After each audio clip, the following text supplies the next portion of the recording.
There we go. Finally got it working. Hello, folks. Let me know if you can hear me. We're getting a little late start today. Having some... I was tinkering with my streaming setup earlier today because I'm trying to get prepared for joining the Voice of Palooza charity later this month. And I need to get my dual streaming with Twitch working again. I wasn't able to finish it today, so I'm going to have to tackle it another day. But I think I finally got this working correctly, at least. Sound is good, thank you. How's the game sound? Come here. We're in some real trouble here. I hope you can help. Can we trade a few things? Okay. There we go, a little voice check. Sound is good, awesome. Unfortunately, power is not good. Can't figure out what's going on here with this. This little plot doesn't want to be powered, no matter what I do. Welcome, folks. Glad to be back. I thought I was gonna have to miss today. It feels like it's pretty much guaranteed that if I go on a little vacation, that right after I come back, I'm gonna get sick. That seems to be the way of things. I was theorizing today is because there's always unlimited stress when I get back and have fallen behind a week on work and messages, but I decided to power through anyway. Pop and chain an Excedrin today to deal with a migraine that cropped up. But I think I should be able to power through, especially with just doing the Let's Play. I had thought about briefly doing some live modding because there's some stuff I really want to work on right now that could use some attention. But we're going to try go with the Let's Play, something that requires relatively minimal brain power. Although right now I'm at war with power, because this plot just does not want to be powered. I don't know what's going on with it. So welcome everybody, and today we're doing the hard mode stream, which means I've got almost every single nasty difficulty option turned on in Sim Settlements, with the goal of showing off some ways you can approach dealing with all the difficulty settings in this. So this is designed for people who are into those very long and detailed playthroughs, as opposed to people who are just trying to get some new story content. If you want to play that way, you should be playing one of the other difficulty modes for some settlements, because this adds a lot of involvement in, getting these settlements all balanced out. All right, and again, if you're new to the stream or to my streaming in general, just an FYI, I tend to be very bad at paying attention to chat and the game simultaneously. So please, at kinggath, tag me in any messages you want me to see, and I'll periodically poke over at the chat. And if I miss you, you'll usually be a section near the end of the stream around 10:30 or 11. So about an hour and a half to 2 hours in, where I will shift gears and stop paying attention to the game entirely and just pay attention to you guys. So that will be a good spot to re-ask any of those bits I missed throughout. All right, so today we are working on Red Rocket. I think last time we played this, we finally got the makeshift defenses set up. And let's see here. And then we were just doing we've got various vanilla quests here. We're waiting for Jake to contact us again to get the last set of plots unlocked. And right now I'm trying to figure out what's going on with this plot right here. Before I got on stream, I was tinkering with swapping out the power pole and stuff, trying to figure out why this thing will not accept power.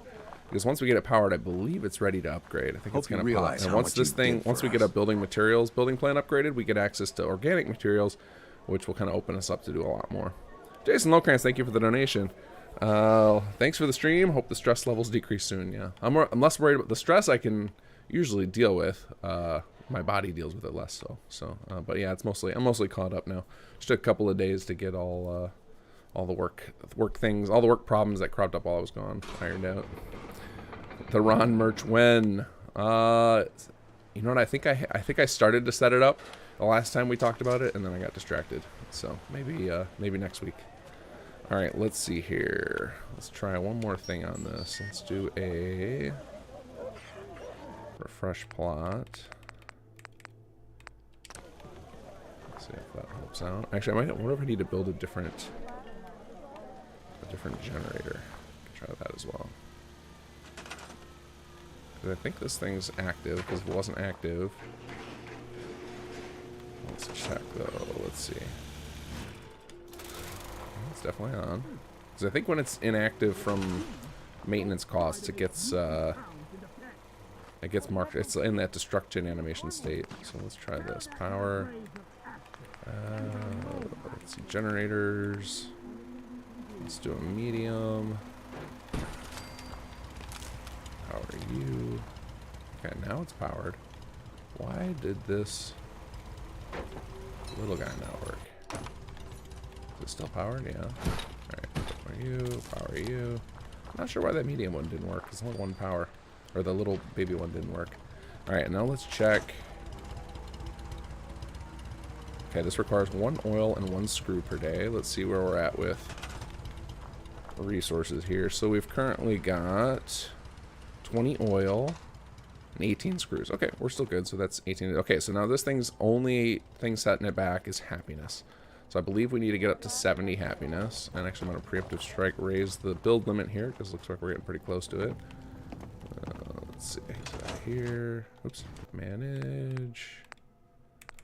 Build limits. Alright. Alright, so happiness is just a weight game because I think we're trending upward quite well right now. We've got all of our meters full, if I believe. Yep. So let's go check our report here. We can actually see where our happiness is trending to. So let's go down to happiness. Trending toward 82. Okay, great. So it's just a matter of time. So in the meantime, we'll go do some quests. Alright, let's go to... I know we've got to turn in the what happened to Nail and talk to the settlers. Let's head to 10 Pines Bluff on the way since we're in survival. Can't fast travel. Hopefully today I remember to quick save frequently because I know we lost quite a lot of time last time we played due to me being just the worst at combat. Alright, off we go.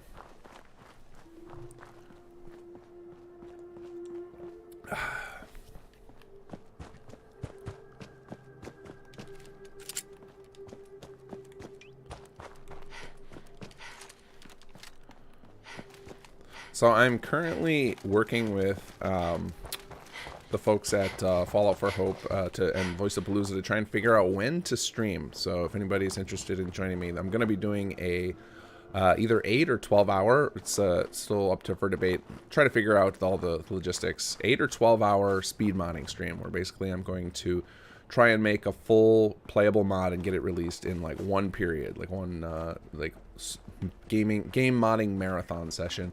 I'm currently trying to get it to happen Memorial Day weekend. I'm either aiming for Sunday or Monday of that weekend. But not sure. I think the 12 hours is a long go. So I think if I do 12, I'm going to need like a co-host, somebody else to take over for a short session so I can take a couple hour break in the middle and not burn out.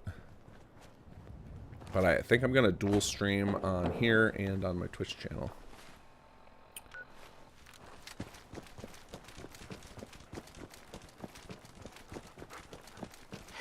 Jim's 1973. I've been off the grid for a few weeks. How's season 3 coming along? I assume you mean chapter 3. Yeah. Oh yeah, you corrected yourself right afterward. It's going well. It's going well. It is a monster. It is crazy how complex everything is in it. Like, my bet is most of you will be able to finish it faster than you finish chapter 2, but the replayability in it is pretty absurd. Not just in the gameplay options, but in the quests too, because doing a lot more player choice in it. But that also means more complications, so it makes it take longer to get all rigged up. I've actually moved into quest implementation myself. Usually, that is handled by others on the team, and now I've kind of moved into that state because there's just so much to do. But mechanics-wise, we're looking great. Chapter 3 mechanics are there are plenty of little issues that are going to have to be ironed out, but the core gameplay loop works, and I have most of the features that I want to ship with are in.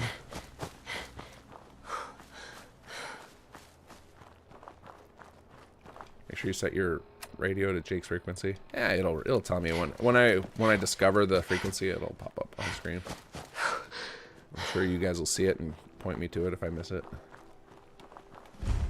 Off to 10 Pines. What do you guys need? We got raiders or what? What do you want? We don't need any more trouble around here. Take it easy. I'm with the Minutemen. I'm here to help. You're with the Minutemen? I didn't really think you fellas still existed. We sent word with one of them passing traders, but honestly, I never expected anything to come of it. Most people don't put much stock in the Minutemen these days after Quincy. Bad business, that. We're rebuilding the Minutemen from the ground up. We're the good Memorial guys Day again. weekend Glad to this hear year it. is No question, things have the been last worse since weekend the Minutemen of. fell to Well, I think it's pieces. always the last. There's The a last raider gang that's been giving Monday us trouble of for May weeks, is when it stealing always food wins. and So it's whatever that supplies, weekend is. So I think it's the threatening to kill us 27th, all 28th, if we don't 29th. pony up. We know where they're coming from. So it'll be but one we of can't go it'll be up one of those against a days. gang I'm like doing the that. big stream. Don't worry. I'll take care of those raiders for you. Thanks. But it should be pretty interesting. folks Like are the for plan real right this now. time. So if you guys a aren't familiar welcome with change Voice for of the Palooza, better. it's put on by Wes Johnson. He's the best known for doing the voice of, and I'm going to butcher the pronunciation of this, Sheogorath of from Elder Scrolls. And he basically gets together a bunch of voice actor friends and video game industry vets, and they do they try and raise money for Alzheimer's. And I was invited to join along as well to do something. And basically what we're going to do is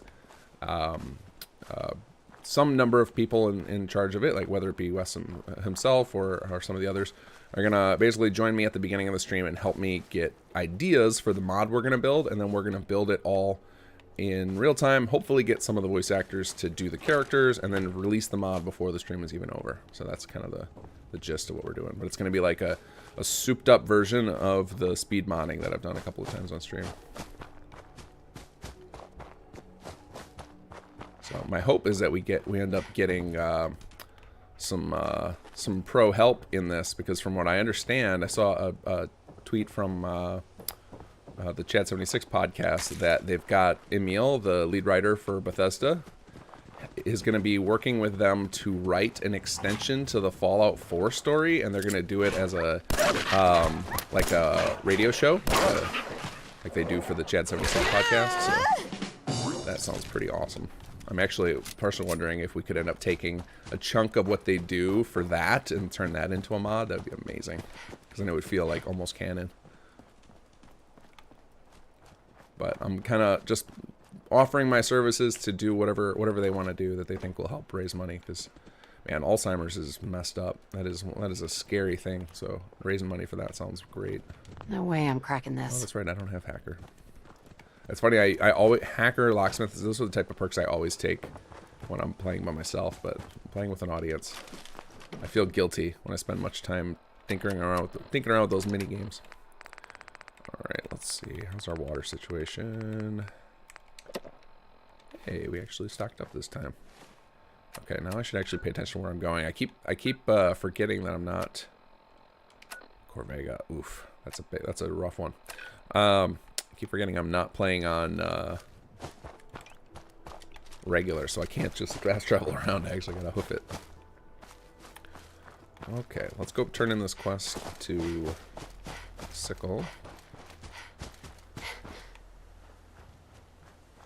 Still think you need to make a mod that allows us to make a version of Jake's pistol.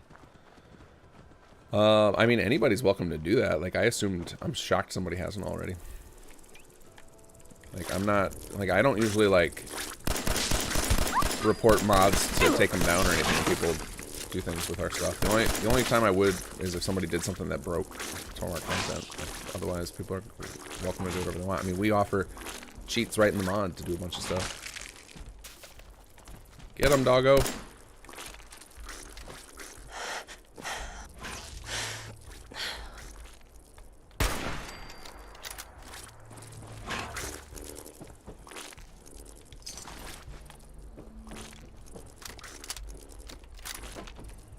Where did you go, Bloatfly? There we go. The insects in this game are like secretly my worst enemies. A pompadour wig. We gotta try that on. Let's see if we look like the Ron. How do we look? Oh, that's right. I'm playing Nora.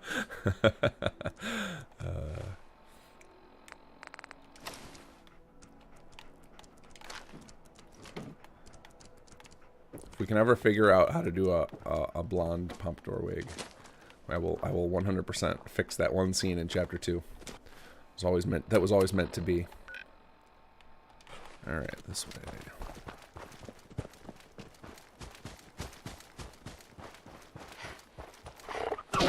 Yikes! Ah. That's what you get for growling at me, lady.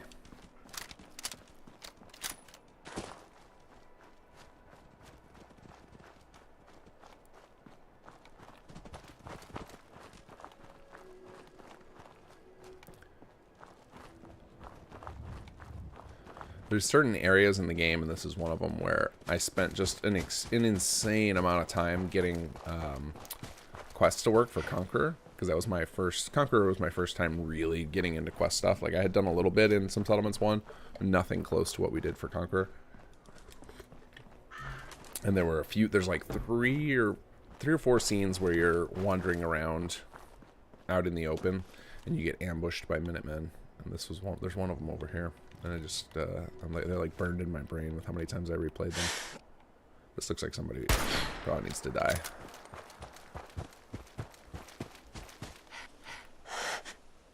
Oops, missed. Oh my god, terrible shot, terrible shot. Come on. Oh, I know you're here. I'll find you. Love hearing the dog growl in that. Oh no! Run out of bullets at some point. Get him, doggo!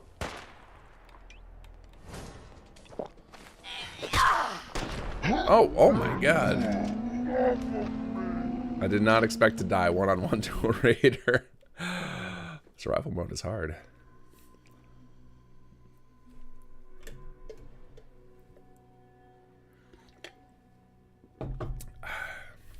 Okay, how far back did we go? I think we went all the way back to the start of the stream.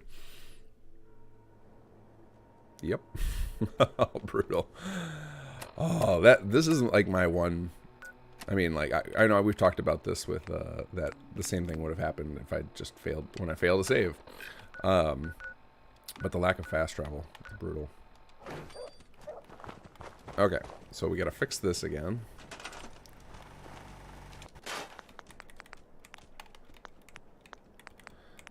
Yeah, like I may literally next stream install a, I don't need water, an autosave mod, just because, not that I care, I don't mind dying, it's just the wasted time. It's a real bummer. Okay, you're powered now. You're powered now. Alright, well, let's head out.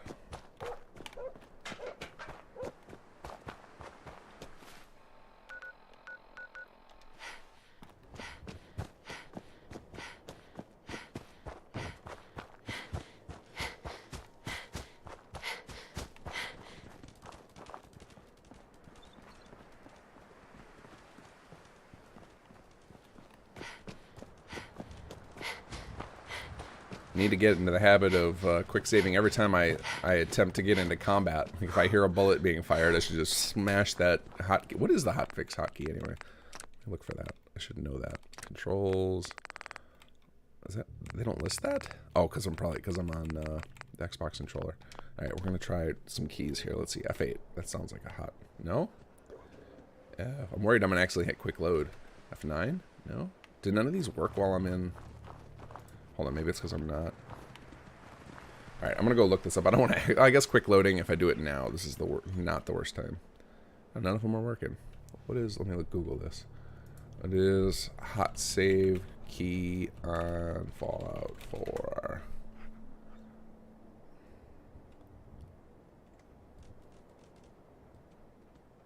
Is there not one? What button is quick save? F5 to save, F9 to load. Okay. Oh, there it goes. I don't know why it didn't work the list. Oh, it's because my mouse wasn't... So when you're using a controller, if your mouse isn't... Maybe this is even without using a controller. If your mouse isn't focused on the window and you're playing a windowed mode, the hotkeys get ignored. Alright, here we go.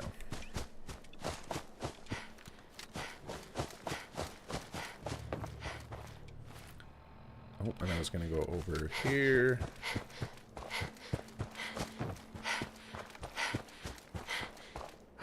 F5, F9, okay, cool.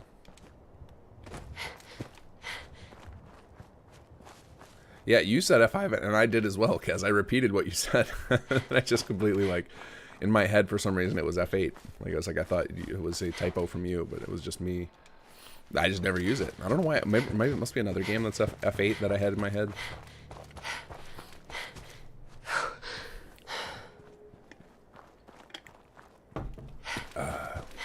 Or we could just blame the meds. I took way more Excedrin than you're supposed to once because I just needed the migraine to go away.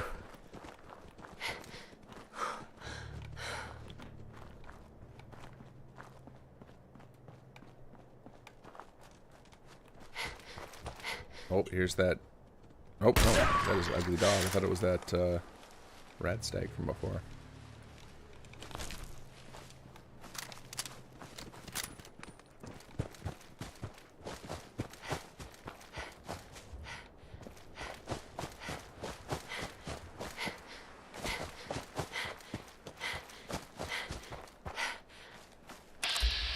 More mongrel friends. Hello. Anybody else? No.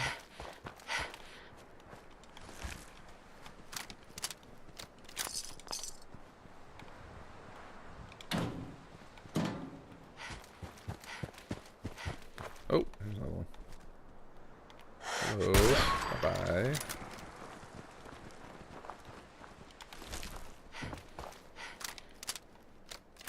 Now what I can't remember, I remember last week we rescued the Conquered 5, but I think I sent somebody to Red Rocket, but I don't think we built anything else. Like the plan was to start another settlement. I never did that.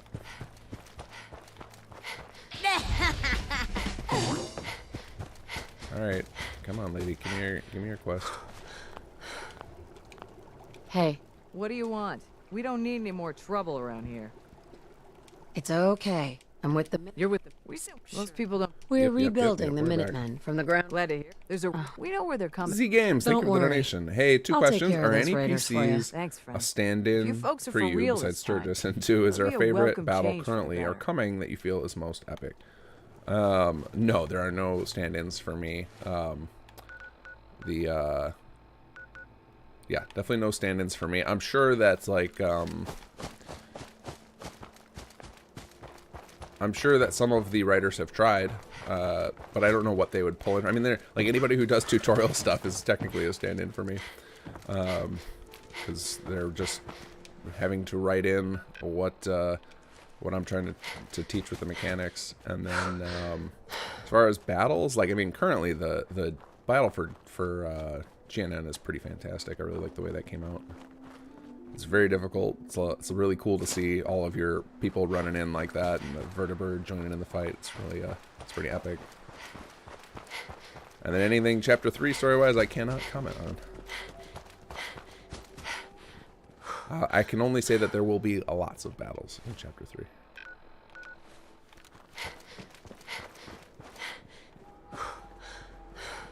Save. Oh yeah, I got in a fight and didn't save. Failing already. I wonder if I could rig up. I saw when I googled for Fallout 4 save hotkey, I saw that it allows you can. There's a mod that lets MCM set up a save. I wonder if I could set it up on a controller button. That would be nice. Even if it was just one that I use all the time. Like if it was like every time I jump, it triggers save. Oh no. Come back here. No.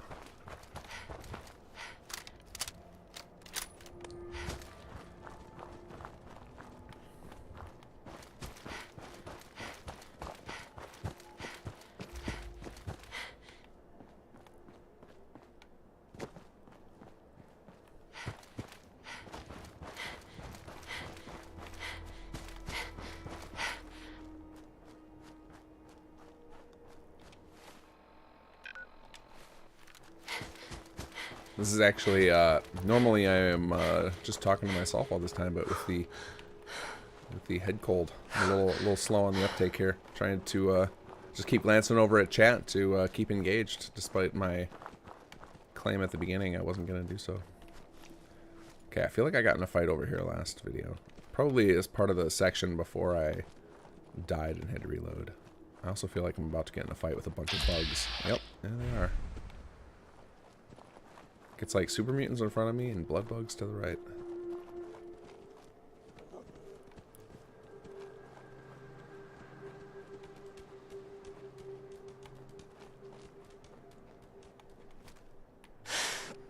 Hello. Anybody else over here?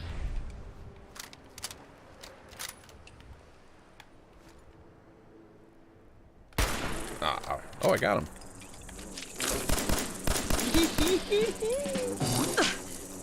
Remember, at the last second. Too late, but...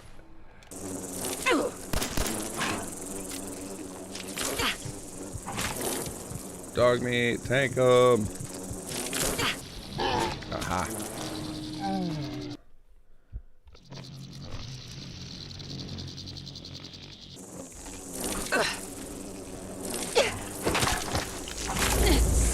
Oh my god, what was that? He just like pulled me into an animation and sucked my blood dry. Did I just like invalidate my quick? I might have to TGM here, just so we don't have to waste any more time. Alright, let me get out of here. We're not here for combat simulator. Go away, blood bugs. Cheater! Dirty cheater!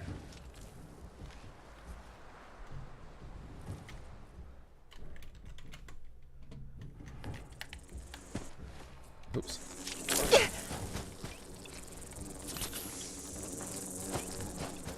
Ah, I got a plan. I got a plan.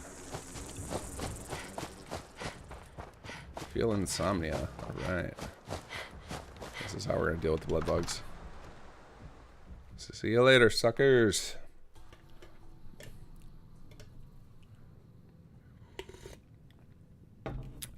Oh no! I gotta go save my companion. Well, I guess it keeps me honest that way. Alright, well, let's go save dog meat.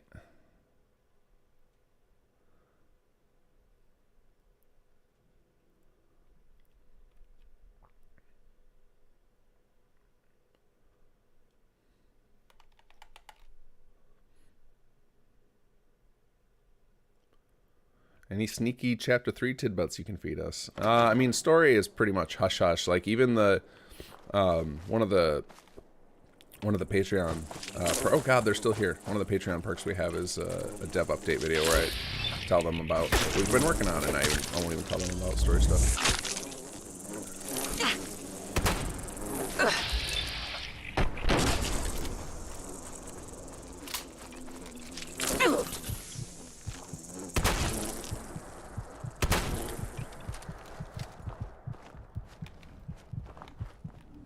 Why did that blood bug get scared?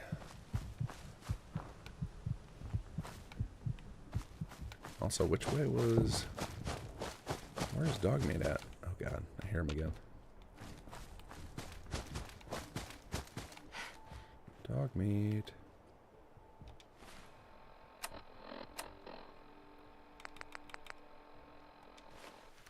Uh-oh. Now, I think you guys said to me one time that if your companion gets injured and you don't save him, something happens? Dogmeat was going to Red Rocket. Got it. Well, that's irritating. Alright. Oh, better than him being dead, I guess. Okay.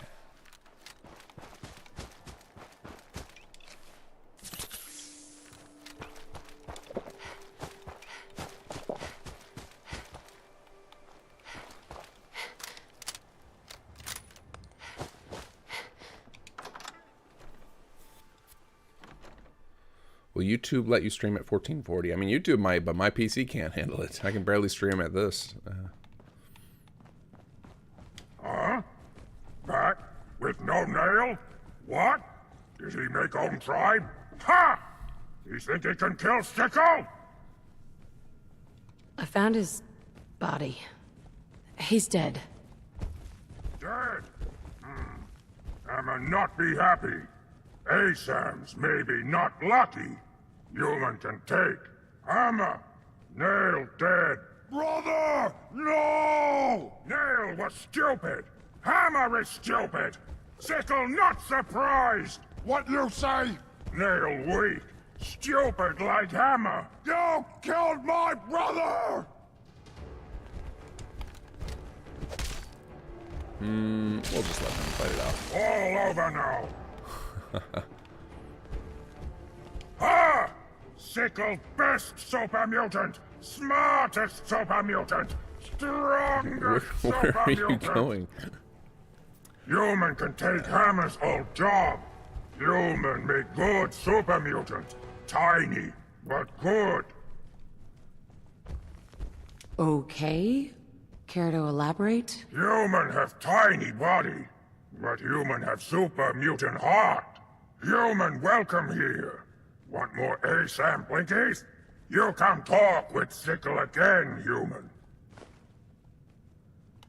Ah, human, give Sickle chalk. Human gives chalk. Sickle gives ASAM Blinkies. What do you need it for? Quiet. Come close, human. Sickle tell human secret. Food here makes Sickle feel bad. But Sickle eat chalk. Make Sickle feel good again. Don't tell others. Don't want them laughing. Not right now. Alright, we've got our ASAM Blinkies. Oh, and some loot. And I think now we can, let's quick save just in case this is bugged. Should be able to go in here now without them aggroing. Yep, there we go. Cool. Alright.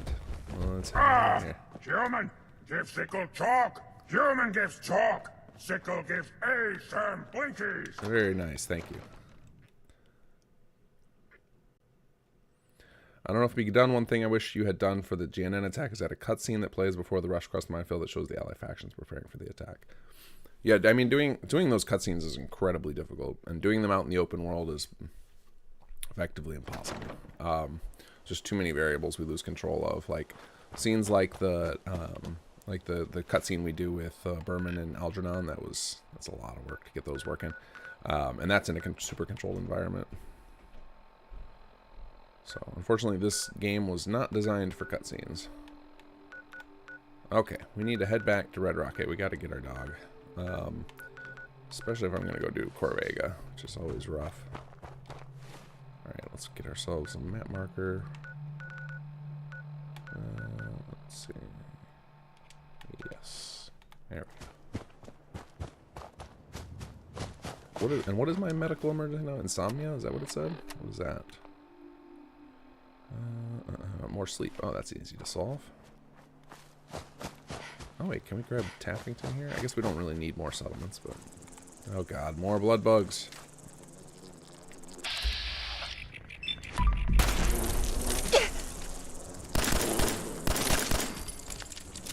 More? God.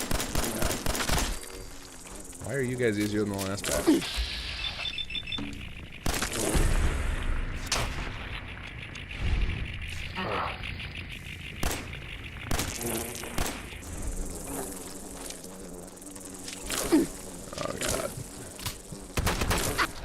I knew that was coming.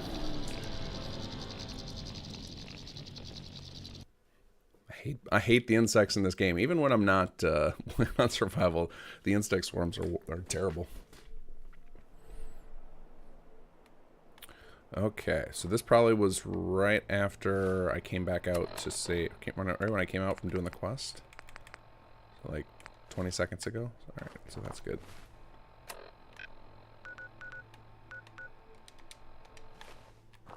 Okay, alright, let's sweep wide so we don't have to deal with them stupid things again.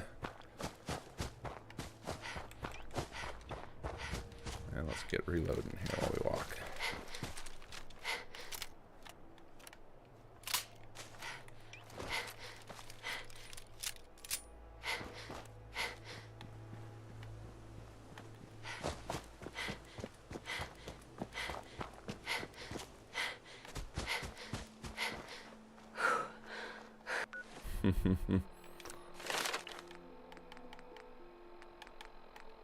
I'm actually not, I don't think I am a VATS build on this character.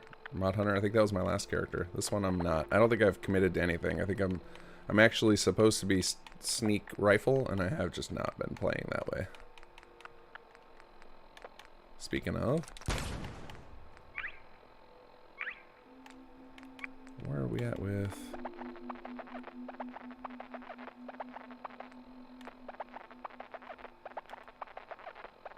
What's going on here?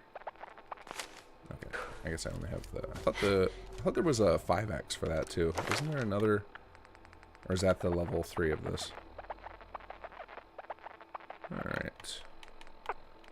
Where are we with everything else? Level 18.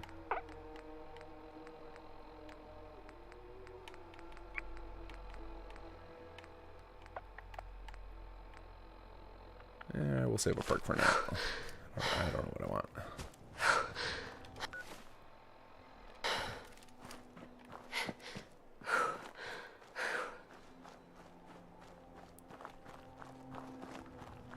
Oh, they do bug me, easy games way too much.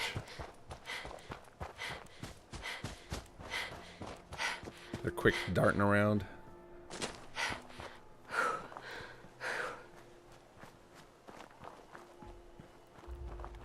The hitboxes on those are really irritating too. Like before I died there, I popped one of them with the sniper rifle and I was certain I missed. I was like, oh no, must have caught the weird hitbox on one of their legs.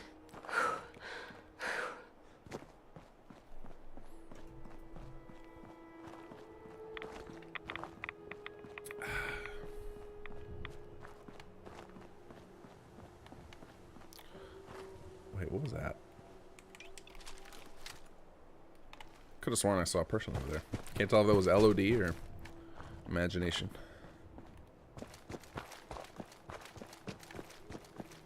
Alright, now I'm wondering if did I finish this mole rat thing over here during the section where I died last time?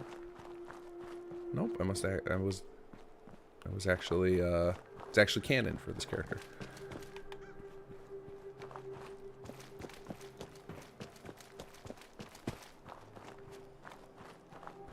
Alright, let's head back over to Red Rocket, get dog meat, and see if we're any closer to upgrades. Although, without fast travel, jumping time slows down upgrades. I think that's another part of the, where the hard mode of some settlements actually... Oh, again? Again? I'm not even engaging. Should pop up a turret over here just so I have something to hide at. Let's see how long they'll chase me.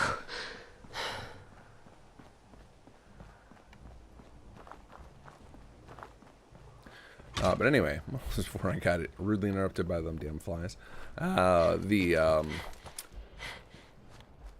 slow nature of hard mode on some settlements plays well with survival, because you don't even need to have realistic build times, and you still get a pretty slow experience.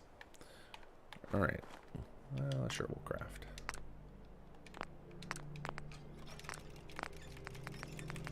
Should have plenty of meat here.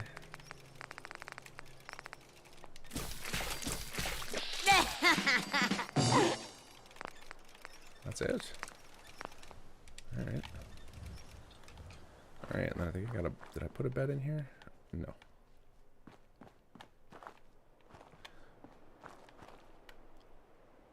Let's go ahead and build one of those.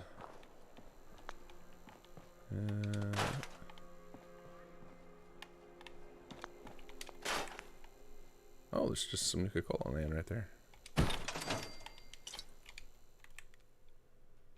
I think we can only sleep 8 hours, right?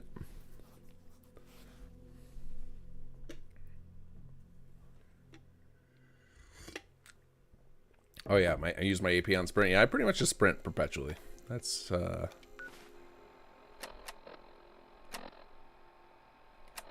that's something I'm afforded to do in non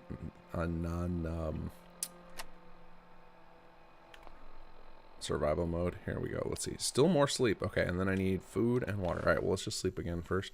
How much time does it take to wear off to get insomnia to go away? 16 hours?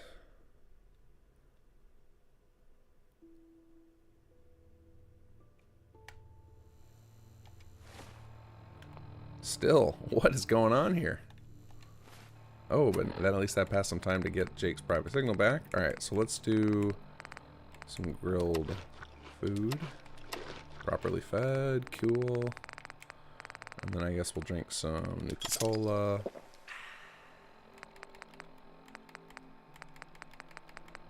And where's our purified water? Did I drink it all? No. Properly hydrated. Wait, did I not get a water bottle from the Nuka-Cola? Do I only get it from beer bottles? Could have sworn I got it from Nuka-Cola too.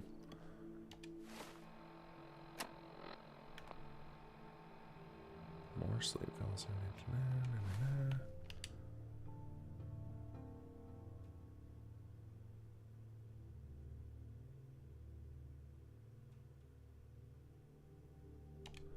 Okay, I'll leave insomnia for your guys' suggestion. All right, let's keep walking.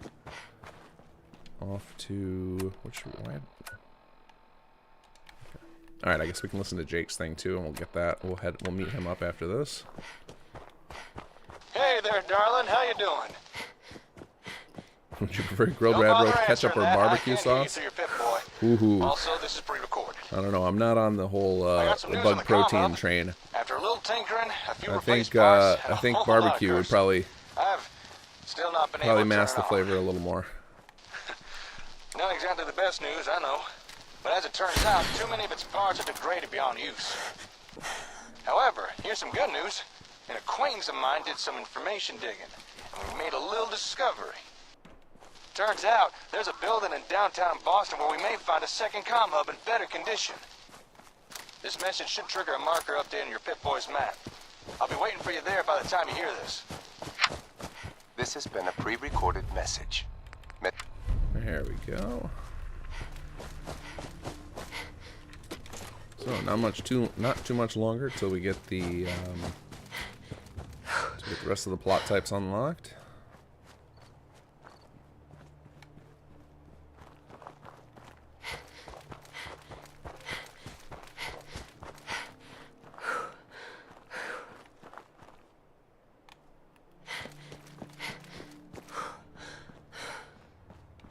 I think Dylan might be here by now if we wander over this way.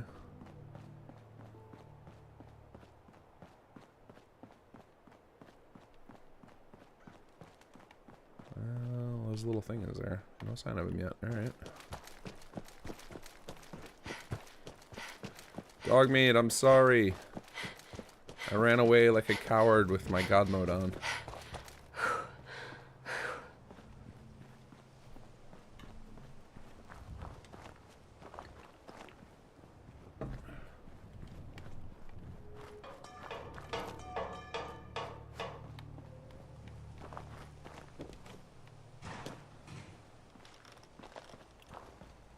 Hey, boy. Come on, boy.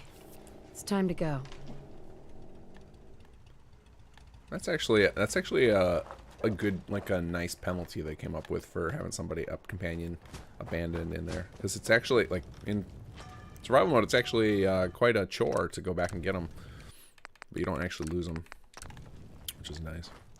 All right, let's say let's see, we're on save, LP hard mode, day 5. Let's see, day 5 mid. There we go. Okay. Objective complete. Nope, I want to remove it. No. How do we remove this marker? Remove marker. There we go. Alright, so we're going to go off to the amphitheater. That is quite the trek. Okay, well, we're going to one step at a time here. Let's make our way over to down in this general. We'll use the Corvega as our kind of point here. Actually, you know what? Let's go work on. I wanted to get 2 settlements going, just to start managing that. So let's go ahead and set up something in Sanctuary here. Our little squad of people.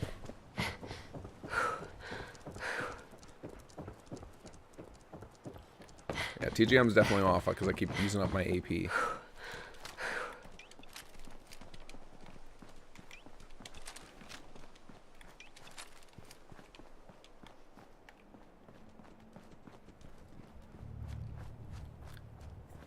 Alright, so we're not going to do city plan just because with all these options turned on, a city plan will get just wrecked right off the bat. It'll just build up way too much. It will not be able to survive on its own. So we are going to manually do some stuff here.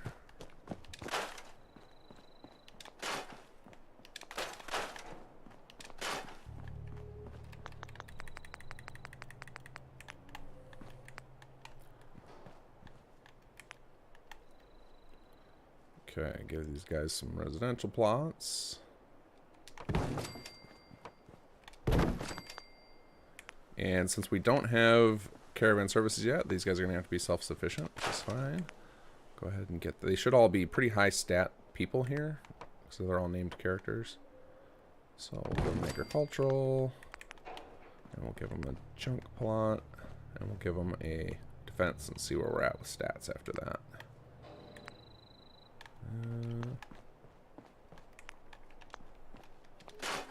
Build a junk pile in the weeds over here.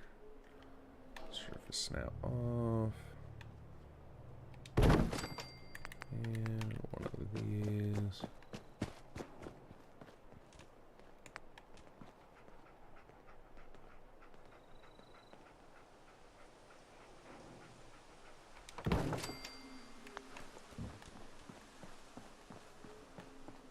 Okay, and of course they have very little in the way of building materials here, which makes sense.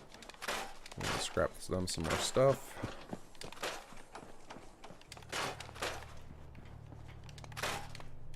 I'll have to donate some stuff as well.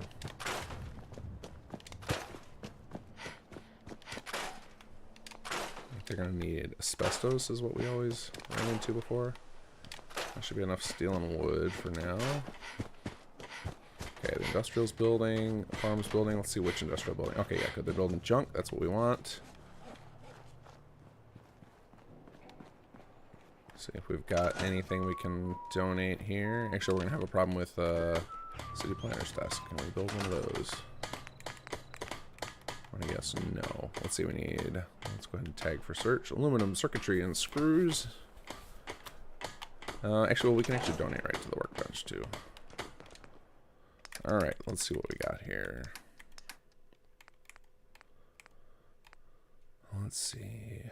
So actually thinking what they actually need here to build pretty much just asbestos, which I don't have any of that either. For their, but that's just for the residential. At least they're able to build the junk and the agricultural, so that's a good start. What do we need to build this guy over here? Let's do... This should show us the costs. Okay, we need aluminum and fiberglass. All right.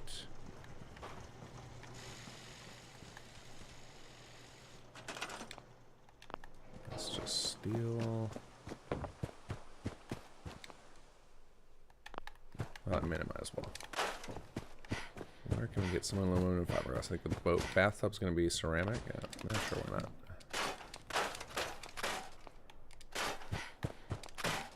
There's steel.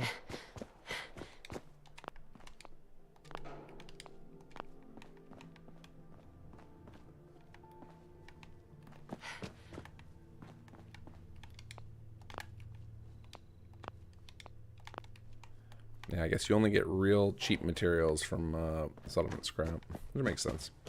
They want to keep that stuff. I know it doesn't. It's not necessarily logical, but they want to, for gameplay balance, want to make you have to work for the higher tier stuff. But we've got aluminum tracked already, fiberglass. I wish, this is kind of a bummer. I haven't figured out a way to force tracking of specific resources, because that would be really nice from Papyrus. It would have been nice to be able to do that, so that we could make it so that it was that when you were short something from plot, we could offer you to auto track them. That would have been a nice feature. Okay, so we're going to need asbestos for that. We need fiberglass and aluminum for that. Let's see, how much food did they get? They need water first. Oh, that's right. Okay, let's get them some water. Not power. We want resources, water. They're going to need at least 2 of these. Which means they're also going to need some cloth donated and steel. But we can't officially donate yet because we don't have the thing. So one of those is going to break shortly after, but at least they have enough food for now. Alright, what can we scrap here? Craft. None of this. I don't want. TV Tantrum, thank you for the donation. I was just curious to see if you guys would ever use 11 labs to create voice lines for the main story protagonists. Sorry if questions have already been answered in the past.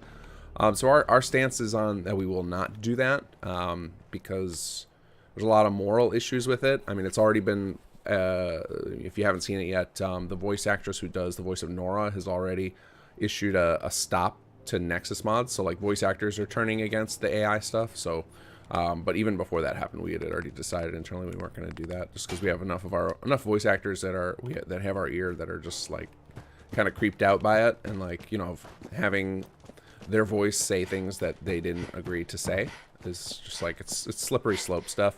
You know, there's like a kind of existential threat there for voice actors, but also it's just, you know, it's kind of creepy to have other people in control of what you say. So I get their concern. So we're not engaging with generating voice for existing actors. Would have been cool though. Like, it was like, you know, as a player, it sounds amazing. But you know, as soon as I started thinking about if someone were to do that to me, would not be pleased by that. Okay, so we got a little bit started. We definitely need to get some more stuff to donate. I need to actually, let me see if Dog Meat's got anything we can donate that's cloth-like. Come here, buddy. Hey. Come here. I would Over not here. be shocked if I left you with a bunch of random armor and stuff. Let's see. No, I gave you all weapons. Okay. We need to get some armor and stuff, or some cloth. Oh, I bet there's like random cloth things inside some of these homes if we look in the drawers and whatnot. Nothing in there. Did I already loot them all? Actually, I wonder, did we get cloth from scrapping these couches? Yes, we do.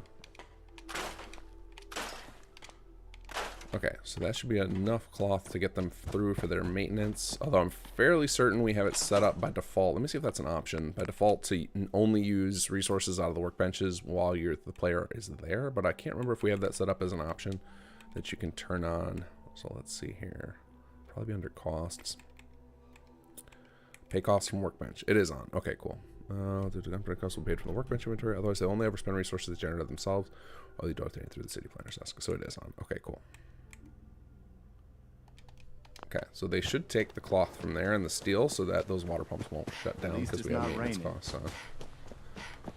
Alright, so now we're on the hunt for a bunch of different resources for these guys on top of our normal. So now let's head over and do Jake's quest, and we'll keep an eye out for junk to loot.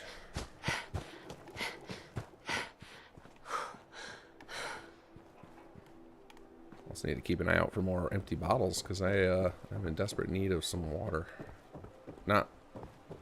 I'm not parched or anything, but I think I only got one bottle left. Yep.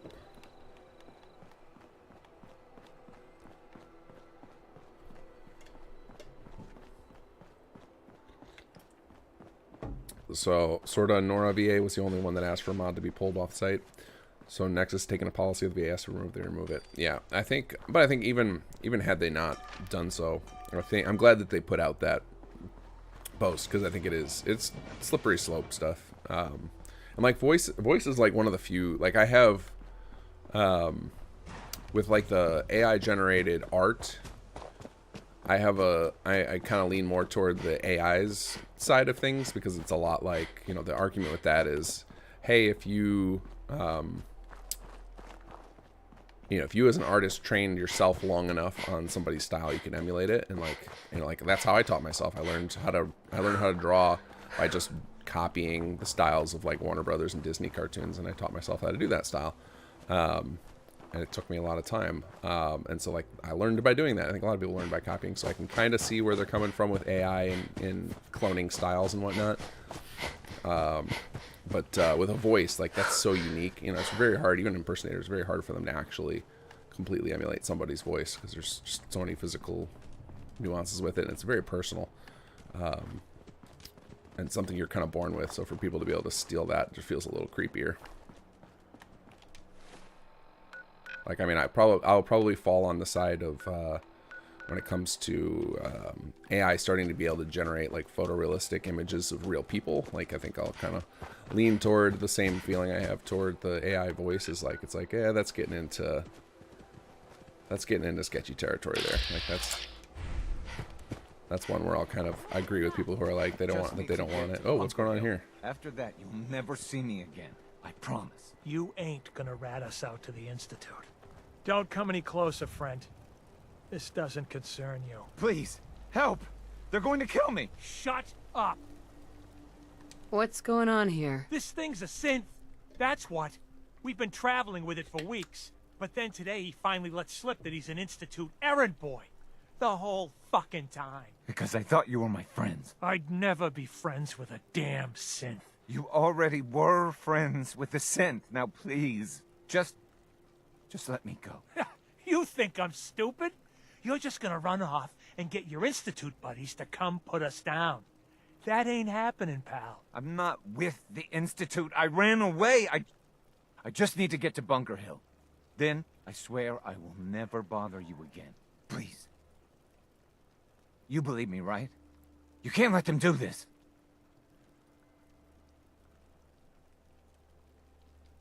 You need to let him go. Think about it. I don't think I've ever seen if this he meant to encounter. hurt you, This is pretty cool. wouldn't he have done it? Maybe he's just biding his time. Whoops. I don't know, and I don't care. But Come on. Ugh. You don't need to be afraid of the Institute. You let him go, or I'll kill you both myself. like hell you will. So that's it, huh? Oh, they're probably gonna kill me. Yep. I knew that was gonna happen. I was like, wait, what am I supposed to be doing right now? Yeah, F5. And then by the time I got my hand off my controller, it was too late. I think my time in survival is gonna be coming to an end soon. One of these days playing this, I'm just gonna turn it off because of frustration of the overly difficult combat is making it. It's actually the problem more than the lack of fast travel. It's like I can do one or the other. Either I can die over and over again and be able to quickly recover my progress, but the both is just frustrating.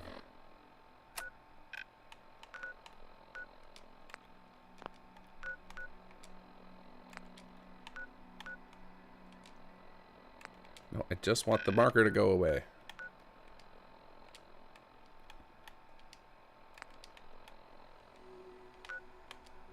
Remove marker. There we go. Okay.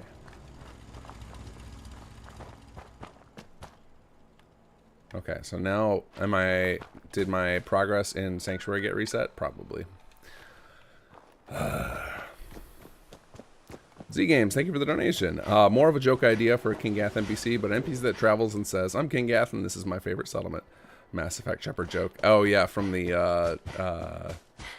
isn't that one of the interview things like you do with on the Citadel?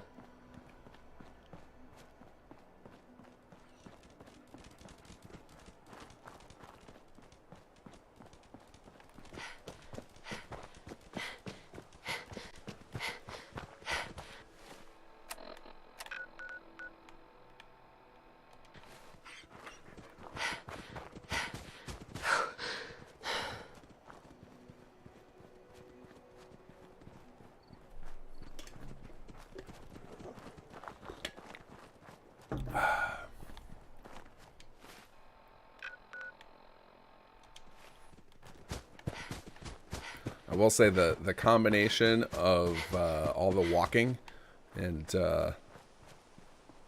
me not being super chatty today. Bad combo for streaming.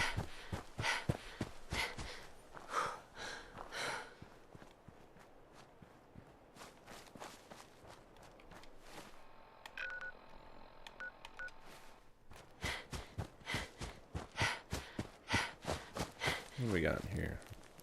Oh, hello. Don't tell me you're gonna try and kill me too. Oh God, why do you have so much health? You're a rad roach.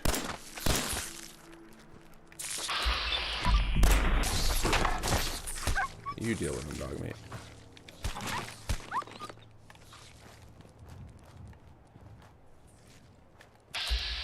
It's a super roach.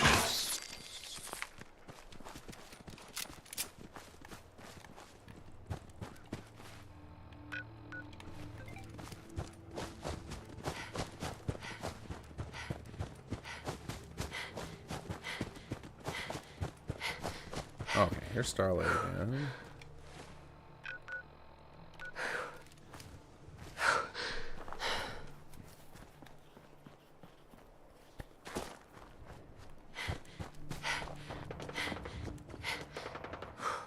I will not be joining that fight, thank you. You guys just keep killing yourselves. Ignore them, dog meat.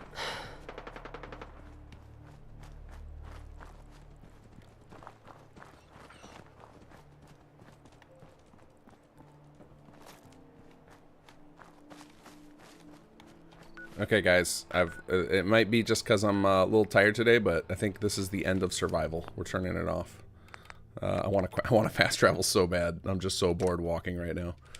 We'll go to hard, very hard, and then so we can at least get fast travel back, and then we might, and then I don't have to deal with the needs anymore. Once less inventory time, and the combat will get slightly easier, I believe. So let's see. Now it's going to give me a warning that I can't turn back. Yeah, that's fine. There we go. All right, well, let's get the heck out of here. We will go to West Everett and walk from there.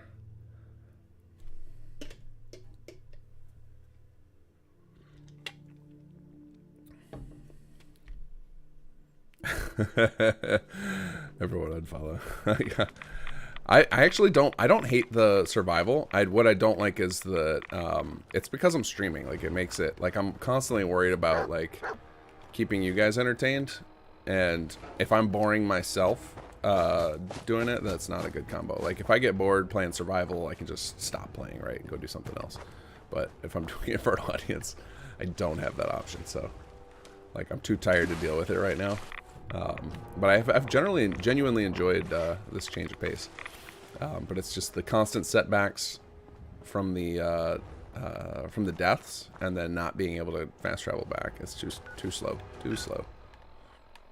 All right, well, let's go. Especially because I'm trying to show you guys settlement gameplay, and I'd say so far of this playthrough, 80% of the time has been me walking. It's the walking simulator, so it's not a good combo, unfortunately.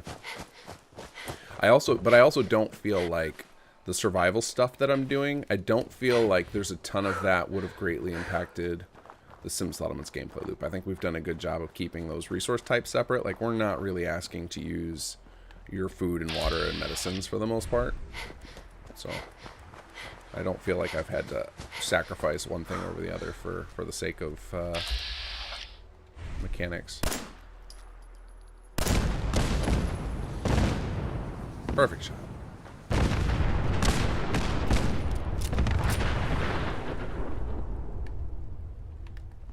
Can I get them all?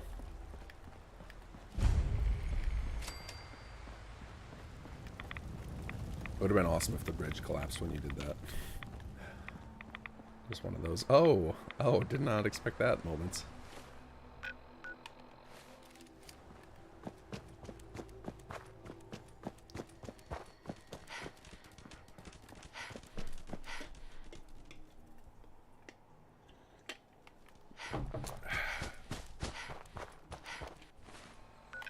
Okay, off we go here. Well, let's go talk to Jake.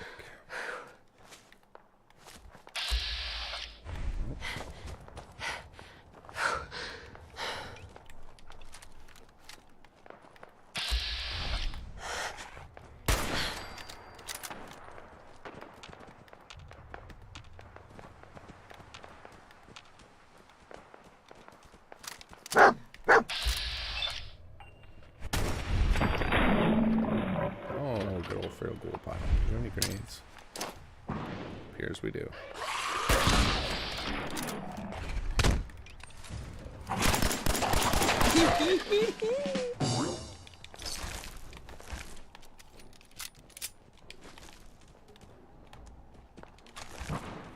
Yeah, that doesn't sound good, whatever's going on over there.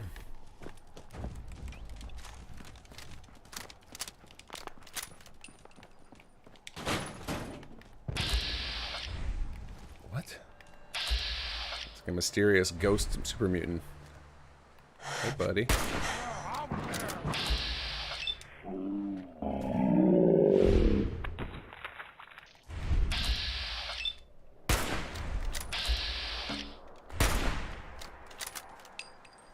This is some crazy volumetric fog going on here. I can't see what's going on. Gotcha.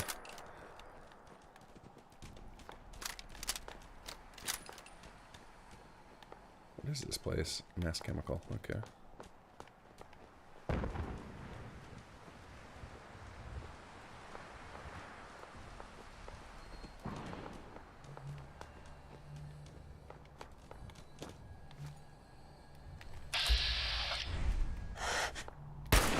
Raider scum it is.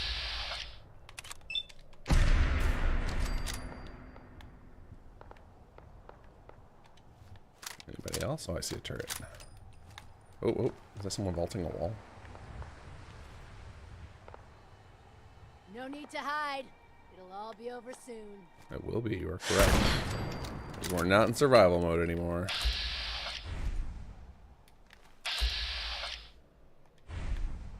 This vlog's kind of cool.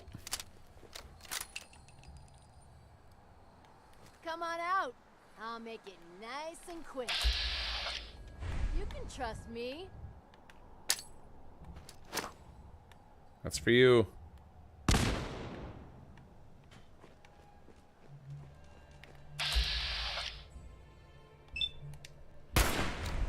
No dice. Oh, Scared, no. huh? Oh, gotcha. That was all 100% VATS. Would not have ever made that in a million years without it.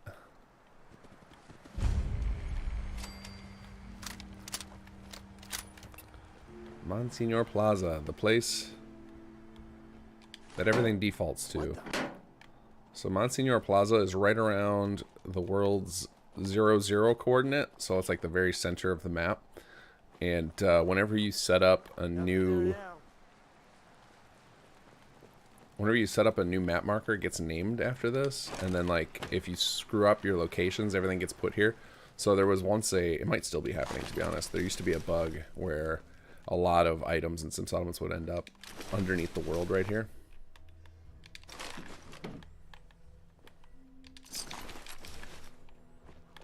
Very well could still be happening. That might not be a. There used to be. Could be a. There still is. But at one point, I had a system working that would allow for custom named map markers on the map, and it worked without. It worked without F4SE. But it involved something was weird with it with this place. I can't remember exactly what was wrong with it, but I ended up like I have code in the Conqueror code base where it says this all works for custom map markers, but it had like some caveat, something about it was really janky, and I can't remember what it was. Something to do with this place.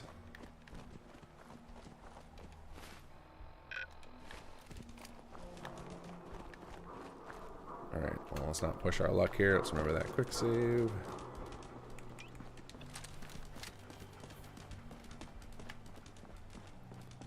Like a weight has been lifted from my shoulders now that I know I can fast travel again. Feels so good.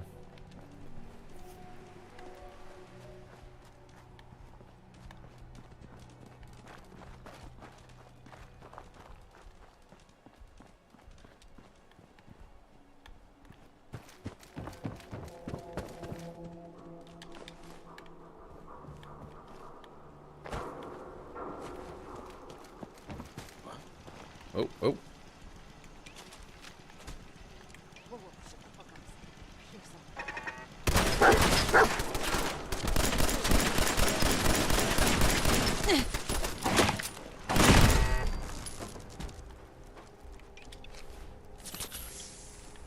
Oh, and then stim packs without having to follow up with 3 bottles of water. Wonderful. Man, please. You're getting paranoid. There ain't nothing here. Nothing at all. Ooh.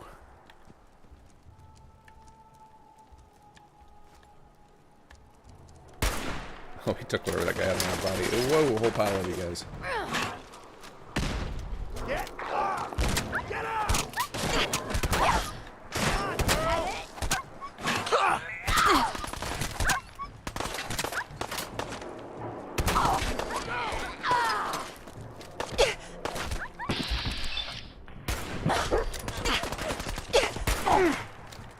Man, I think there's a significant less damage in very. Oh god, there I just died. I would say significantly less damage in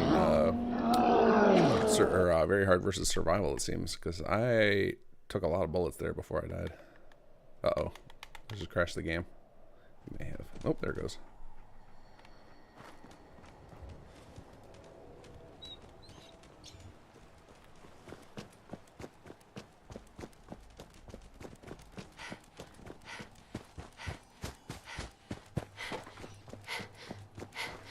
Alright, so well, if we're gonna get these guys, maybe do it before we run into the pile of all of them.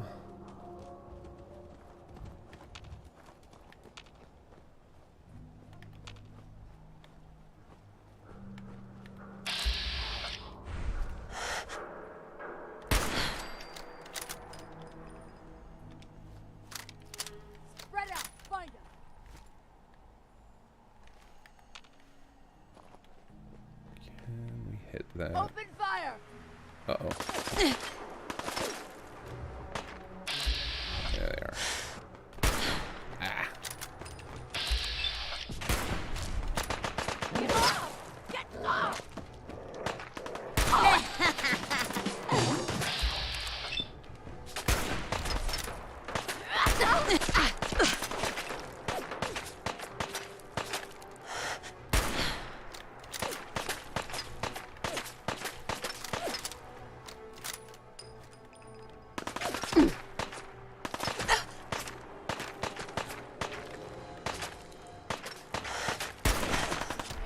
Oof. Great. Come on, come on.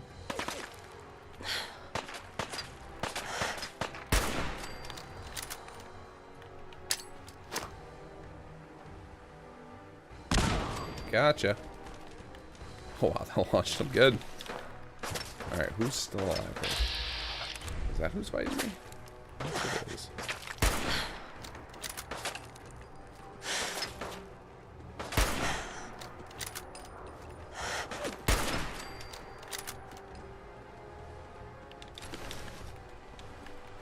Uh-oh. Uh-oh. Who is still alive here? Oh, there's our buddy. Still more. Hello there. Aw, man, come back! Oh, I was God. having fun.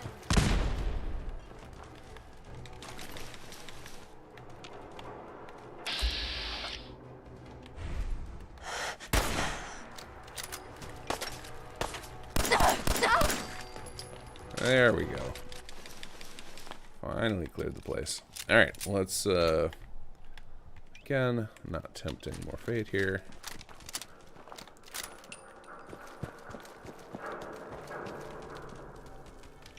Yeah, we'll come up.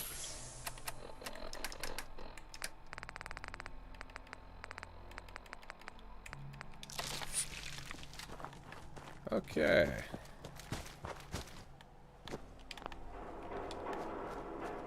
Now we can make some progress.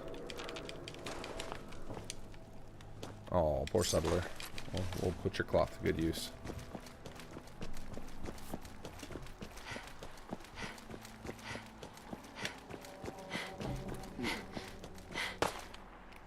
More? I can't see!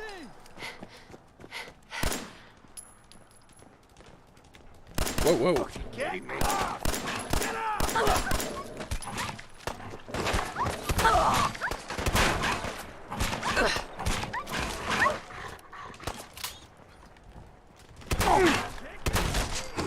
Whoa.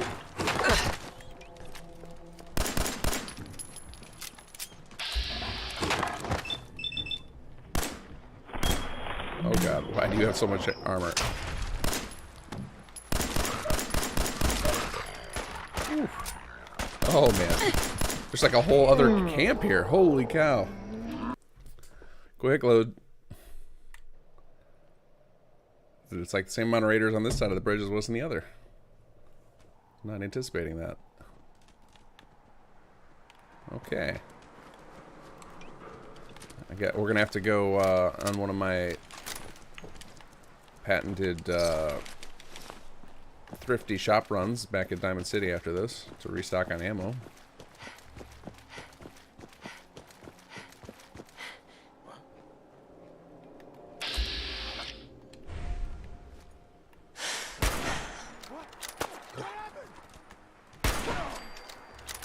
Alright, let's try to get them one at a time.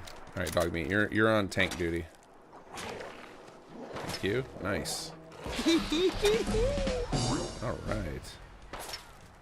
Okay, who's shooting at me? Oh, off to the side here.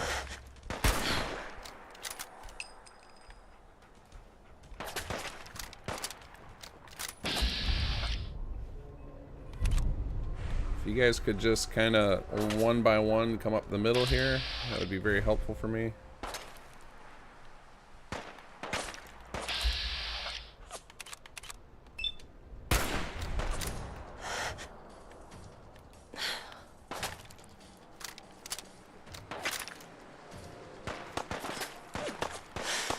Oh, oh, there it comes.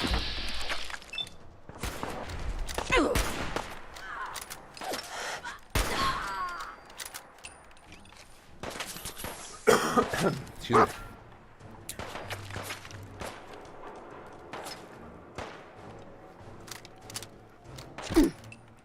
Oh, come on. I know you got a pipe pistol.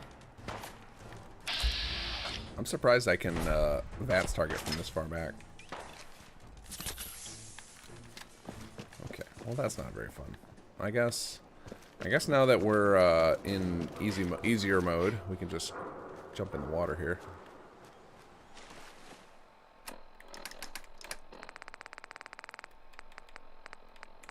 Red X right away. There we go.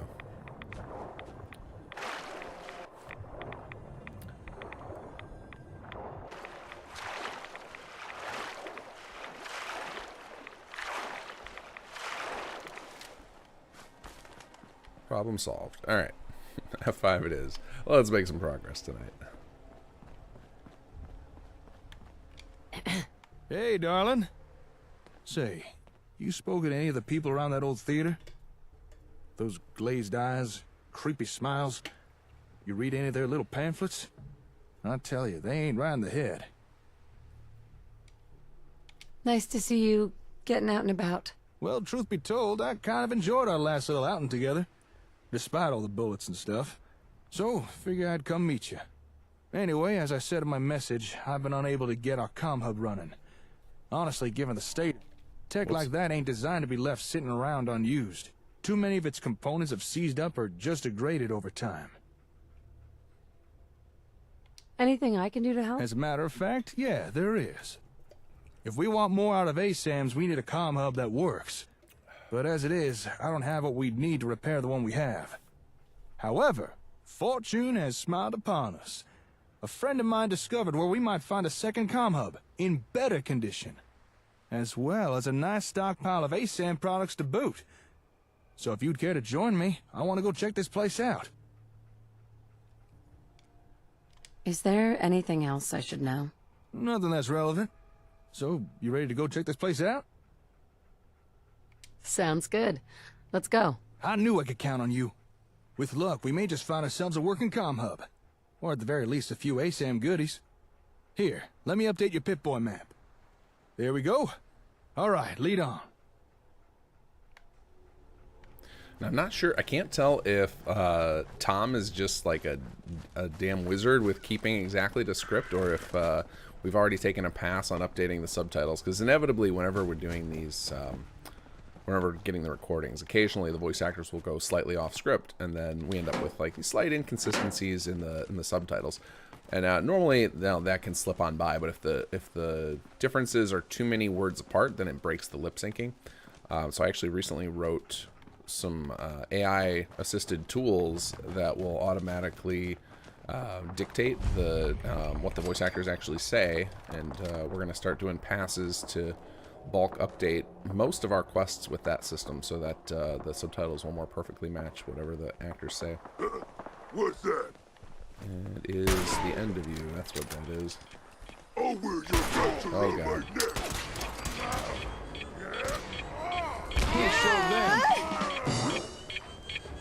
Dog meat, run! Jake, get out of there! No. That's over. Nice shot, Jake. But you almost killed my dog.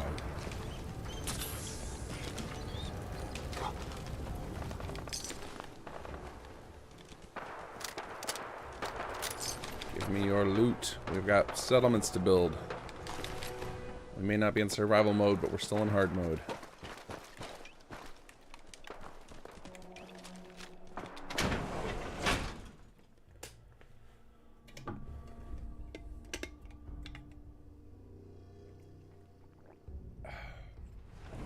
This seems to be the right address. Records say a lot of ASAM stuff was delivered here. And apparently they were expecting a comm hub too. Wait, you hear that? I don't think we're alone in here. Keep your wits about you while we look around.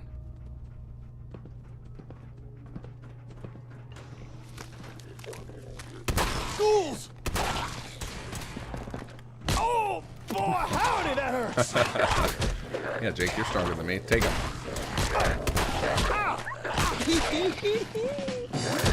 Oh.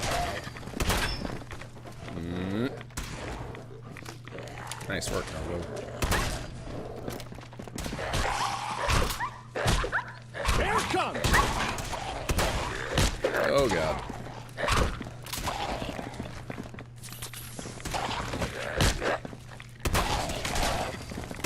Did you get them all? Are there any more? Scared the crap out of me. Come on, let's check out that terminal over there. Alright, is this thing any good? I mean, I've been using VATS a lot. At this point, I think I just need just anything that improves my armor situation.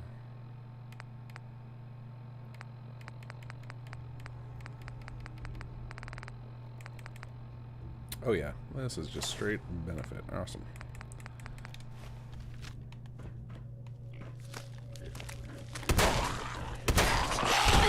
Oh, whoa. Never a dull moment.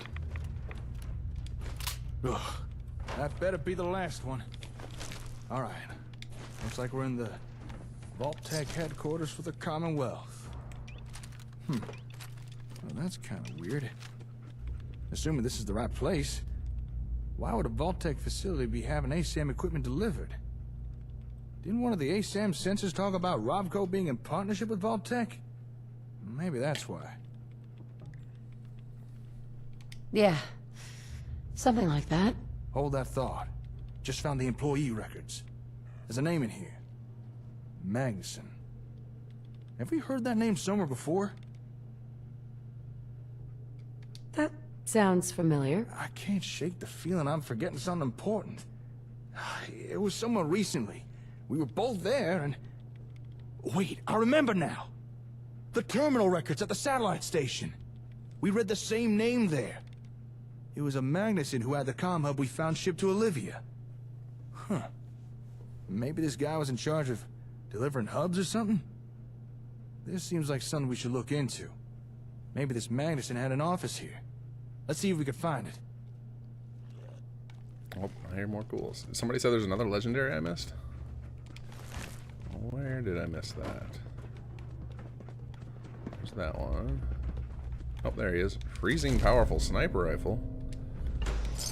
Oh, well, let's see how that thing compares to what I got. Let's see. I guess I should put this one. Weapons. Just an upgrade. Cool.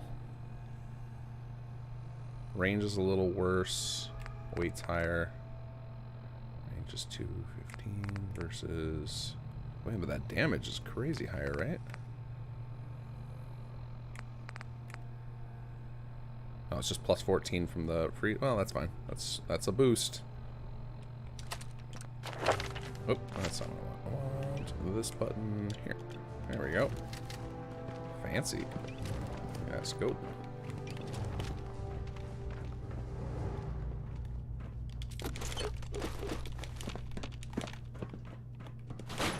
Give me all your junk. Does my... I think my... This carry capacity increase significantly between... what do you call it? Between... very hard and survival. Isn't that one of the things survival caps greatly reduced? That would be one of the places where it probably has been impacting my ability to build settlements. Just because less stuff I have to donate when I get back.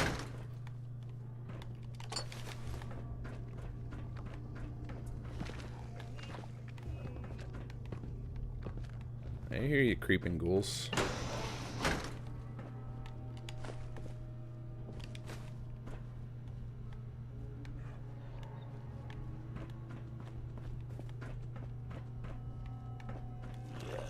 There they are.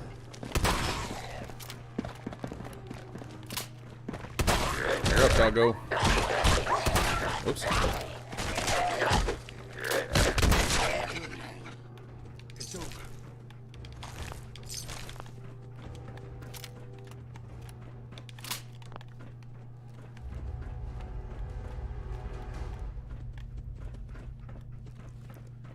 Wow, I don't know. Usually I can beeline it right to the spot. For some reason, I cannot remember my way around here today. here? No, that's where I just went.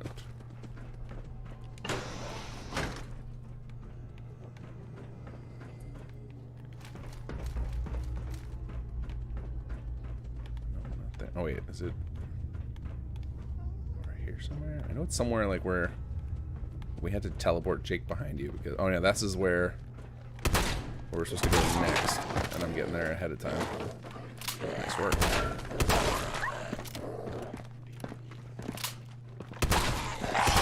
Oof.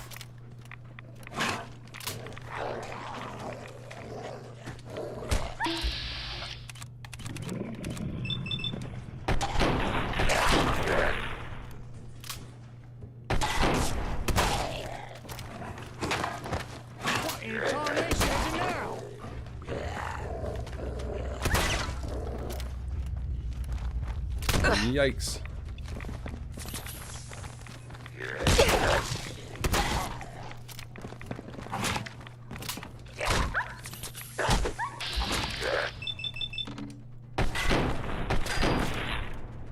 Take out the legs.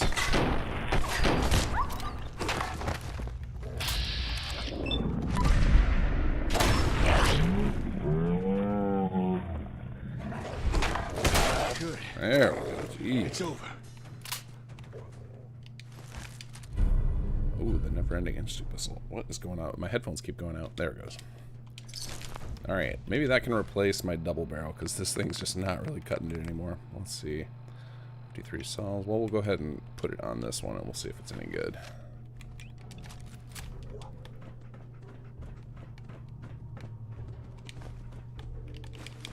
All the loot. Alright, so we need to go... I guess we can just use the elevator keycard, but I want to go do the... I want to do the little sequence first. Hopefully I still can. I've never actually done an auto order before. Let's find out if we broke things. Alright, somewhere over here. Oh, I'm over there already. I keep going in circles. Why can't I find this?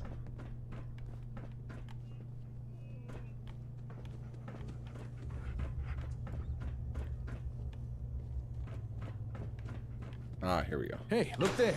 I think we found the office. Ah, good. Got a working terminal. Just give me a second here.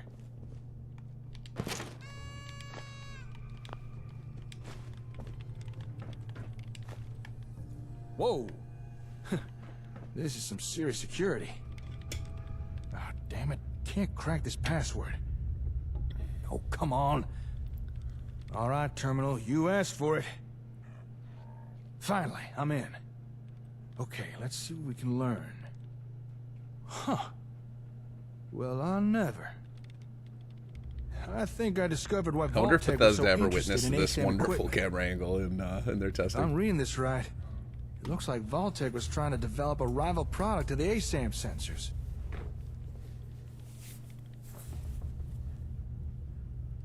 What makes you think that? These terminal entries. There's multiple references to it.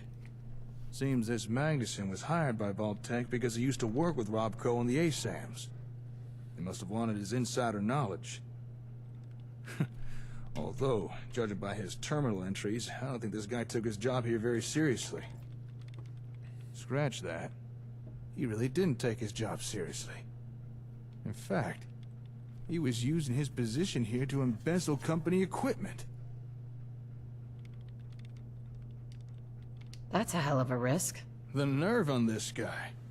He was actually stealing from Vault-Tec. Building materials, computers, robots.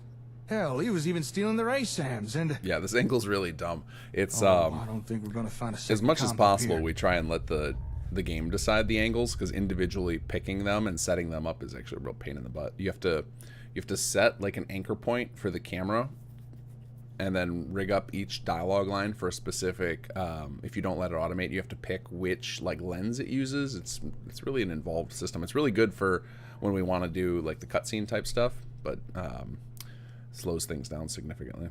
Why? What's going on? Vault-Tec were expecting a comm hub to be shipped here. But this Madison guy hijacked the delivery. Had it sent to Olivia instead. What we came here to look for, we've already found. How do you know? Madison wrote an entry all about it. It's almost as if he was bragging. Apparently he walked into a shipping depot, bold as you please, and switched the shipping label on the comm-hub's crate. Seems like he'd been pilfering equipment from Vault-Tec for months. Why would he do that? You mean steal a comm-hub? Well, I would ask him. The guy's been dead for over 200 years, so I don't think we're gonna get an answer. Looks like we're stuck with the hub we have. But it does sound like Vault-Tec were working on something similar.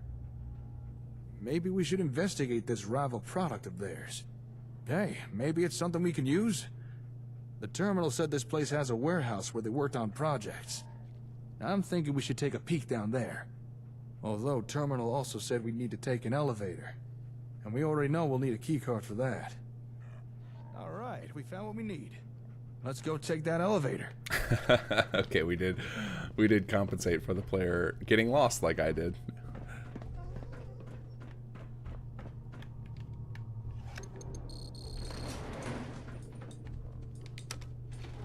Going down. Basement. Stinks down here. Okay, now do we get? Yep, more ghouls. We got another fight down here. Come on, not again! Damn creepy ass ferals. All right, let's look around. There's gotta be something down here. Oh, that was a weird snap. I'm not seeing much. How about you? I found a ghoul. Oh, why did that not hit?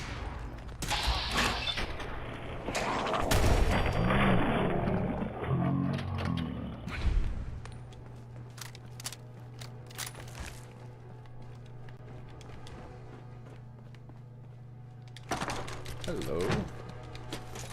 Hold up. Got some Robco boxes here. Damn. Hey, Walter. It's Ben. The boys upstairs been pestering me again about that hub thing. Are you sure it didn't arrive? This can't be all there is. I tried calling Donna at Boston Direct, but she said they'd already shipped it out. Maybe it got sent to another one of our warehouses? Ah, whatever. For now, just move all the other Robco crap down to the sub-basement. It's suspicious as hell having it out in the open, and I still don't trust Magnuson. For all we know, he could be a Robco plant. Alright, I'll see you later at the Prost. You still owe me that drink. Oh, why am I over encumbered? Come on. There we go. Hey, nice work. Hidden trapdoor, huh? Now we're talking.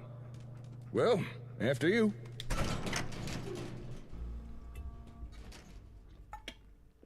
Ah, now this is more like it. Let's go take a look-see, shall we? Check this place out. Vault-Tec really were trying to make a rival product. Although it looks like they were trying to skip the whole R&D phase and just reverse engineer everything. In partnership, my ass. Dog meat, I'm gonna need you.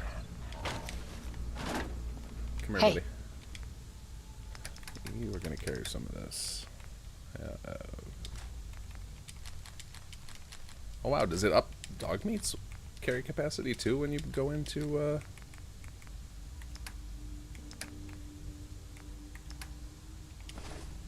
Yeah, I feel like he's holding a whole lot more too when we switched over to Awful Survival mode. Oh, look at all this he can hold now.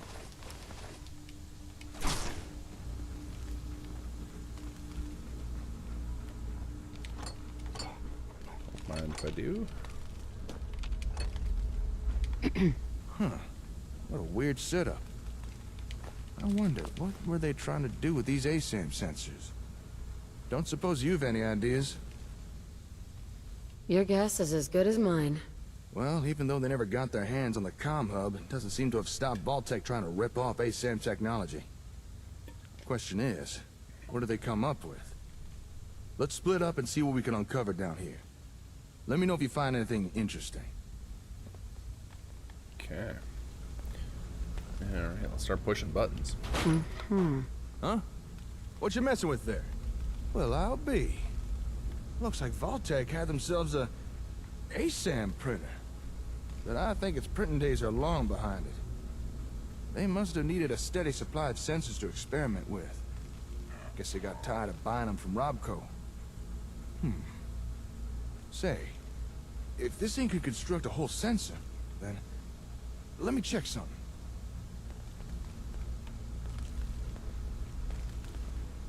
Honest question, will Spectacle Island have anything to do with Chapter 3? I'm asking because I'm about to set up a minimum intelligently based on it.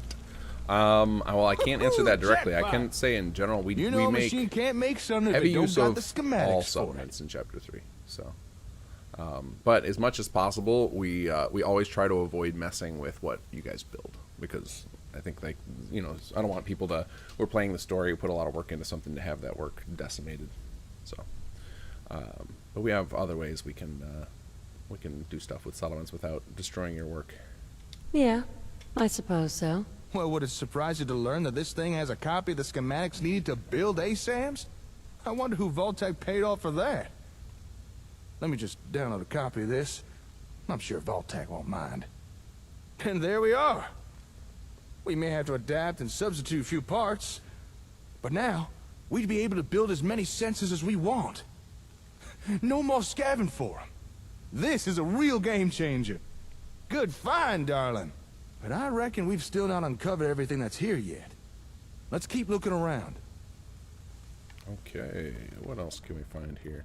You guys are always, I feel every time I do this in my playthroughs, you guys point out a bunch of stuff I'm missing. What do we got here? New book.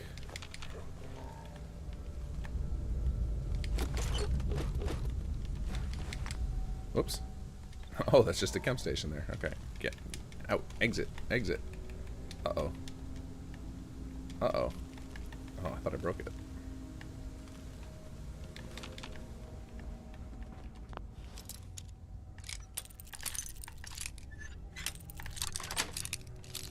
That's it.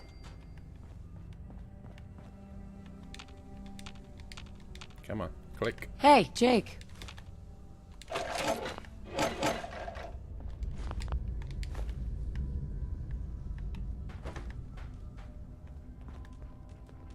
Dog meat blocking the path. Oh, look at all this cash. Come on. Yeah?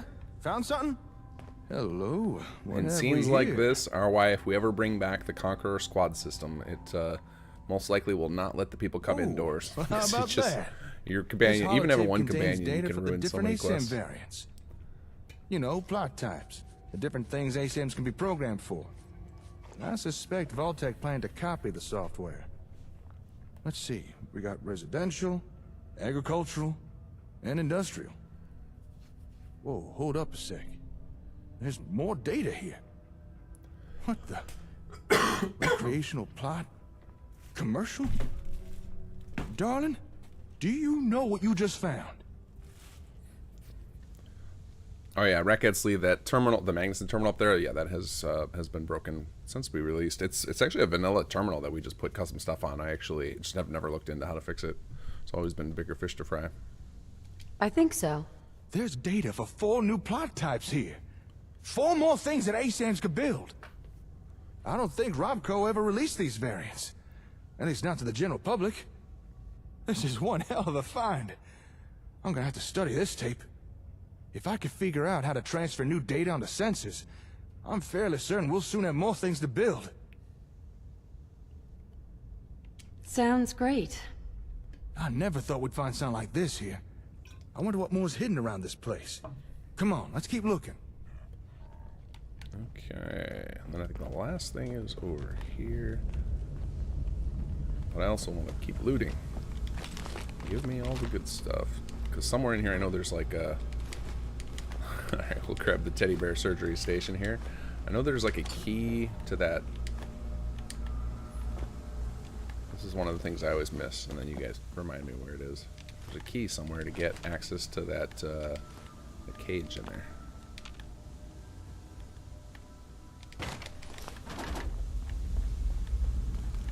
I want to say the key is in here.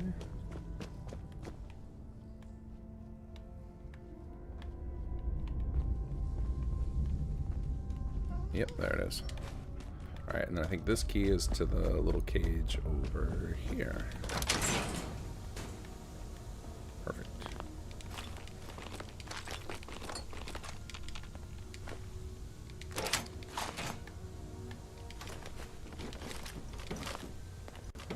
A lot of gold watches.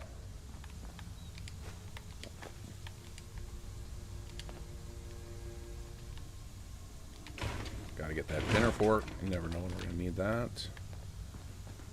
Hey, Mala. Alright, let's see here. Follow the red wire.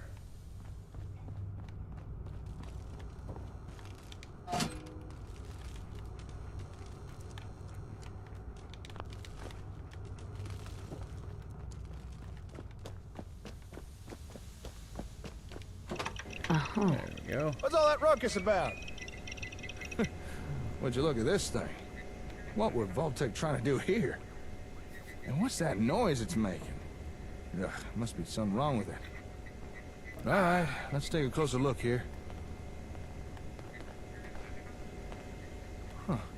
This machine's picking up some kind of radio signal. Very important rat poison. Seems like it's trying to connect to something nearby. And I gotta shout out to coffee. Do me a favor. Even when Go to I'm that table with the a little A-Sams under in the the other weather, room. keeps me rolling. I was questionable whether it was a good idea to All right, there should have be a cup of switch coffee there. while I'm dealing with Flip that it cold, off and but cut you the know, there's power to really the I don't know that sensors. there's a bad time to have a cup of coffee.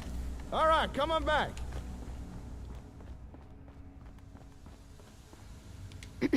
Yep, that confirms what I thought, all right. Oh? The signals this machine was picking up, they were coming from those A-Sams. They were emitting the radio signals.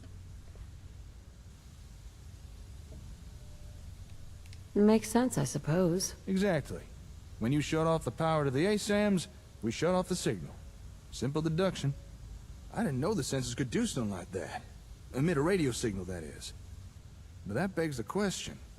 Just what is this thing? Why is it trying to pick up signals from sensors? Just what kind of A-Sam technology were Vault-Tec trying to copy here? Here. What you got there? Technical documents, huh? You already had these? Not that I'm complaining, but is there anything you come across that you don't pick up? Well, I'll be. According to these documents, this machine is Vault-Tec's attempt to duplicate a comm hub. I mean, it's not exactly a good attempt, but still. I suppose an effort was made. Not much a rival product, though. Doesn't even seem to work right. I guess after Magnuson stole the hub, Vault-Tec were forced to build their own version with no real reference. You know, if this thing really is a reproduction of a comm hub, I think we actually might be able to use this. I'm listening. We came here looking for another comm hub, because the one we've got's so badly damaged it won't even turn on. And while it's not exactly what I expected to find here, this Vault-Tec knockoff might still be useful. Call me optimistic, but between this thing and the real comm hub, we might just be able to cobble together something that works. Glad it turned out well. That makes two of us. Well, with that, I think we've uncovered everything we can here. Okay, let me just take a mental inventory of everything we found. We got the schematics to build our own sensors. New plot types, if I could figure out how to make them work. And of course, Vault-Tec's version of a comm hub, which just might allow us to start repairing the one we've already got. To call this trip productive would be an understatement. I knew working with you was a good idea, but damn, I didn't expect us to do this well. Hey, I'm lost here was to one of help. the options. You're welcome. Well, dare I say, you're the most helpful person I've ever met. All right, I need to start gathering things up. Move everything we found back to the hardware store. Oh, wait, shit! I completely forgot! I meant to go meet up with someone. And I doubt they'll take kindly me blowing them off. A meeting? What are you talking about? An acquaintance of mine. Actually, it's the guy who got us the info on this place. He said he needed to talk to me once I was done here. Something about some important information he wanted to share. But there's no way I can just leave all this stuff here. Look, I know I'm kind of passing the buck, but could you meet with this fella for me? See what he wants? I'd really appreciate it. Sure, I can do that. Oh, thank you. You're a real pal. Sweeter than a baby's breath. The fellow you need to visit lives up in Diamond City. He's an information broker. Calls himself the Ron. Chances are he wants to sell us some info. And given his past track record, it's probably something useful. So here, take these caps. Pay him and find out what he has to say. Most hours of the day you'll find him in his office, towards the back of the city. Say, not that it's any of my business, but while you're in Diamond City, might be a good time to follow up on any leads you got. You know, on your kid. I understand there's a detective living there. Apparently he's one of the best when it comes to tracking things down. Thanks for the advice. Hey, no problem, darling. All right, time for me to get this stuff back to the hardware store. This should be a fun challenge of logistics. Once you've wrapped up everything with the Ron, head on back and let me know how it went. Oh, actually, before you go, you might as well take this. Here. That's a copy of the ASAM schematics. With that, you can now build your own sensors. As long as you got the parts. What are you talking about? The schematic, or the parts are one chalk. That's all we need. Thank you. I won't blame you if you want to test out and build a few sensors. Just don't keep the Ron waiting for too long. Anyway, I'll see you later. Good luck out there. Alright. Another quest down. Oscar, I wish we could use the robot workbench on Mala. And that might be something we can add in the future. Oh, hey, we missed a Lock's save. Oh, really strong. I know that we've discussed using Mala is going to have a very particular purpose.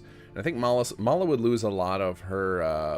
I think the only way we could allow her to be used as on the robot workbench is if we eliminated the ability to change the voice module, because then it would get, the immersion would get ruined there every time we...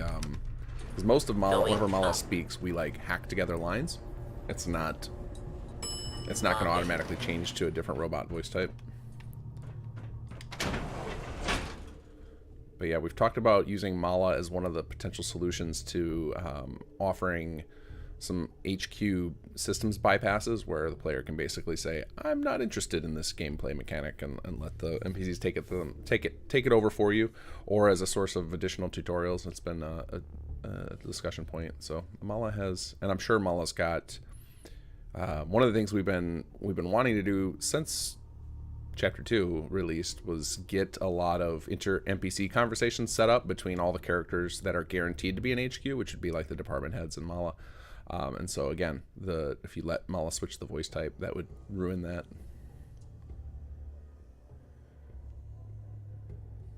Oh, Ada has that set up too? Okay, cool. So there might be a way to pull it off. But man, there's something adorable about the janky walk of the Protectrons that I would hate to lose on Mala.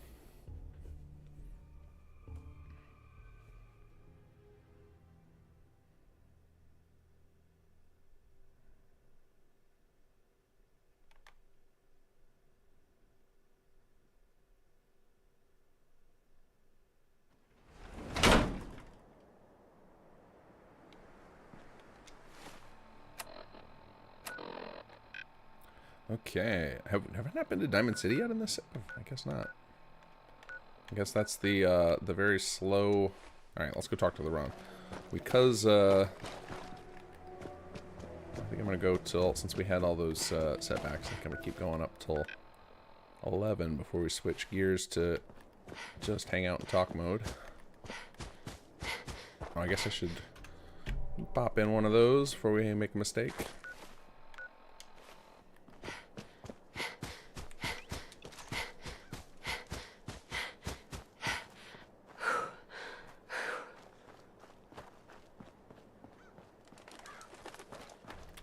Knew it. I was like, there's a Superman around here somewhere.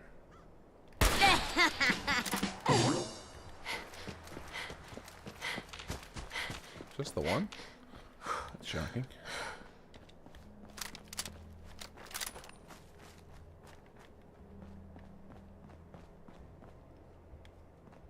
Wait, did we lose dog meat? It appears we did.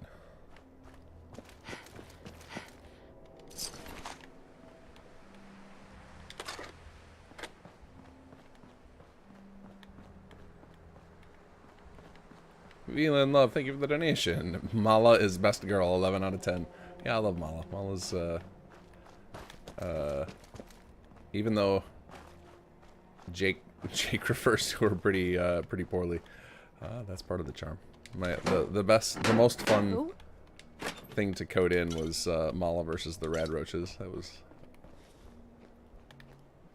was very fun to set up. Nothing there now. Huh? Nothing. At least it sure as hell looks that way.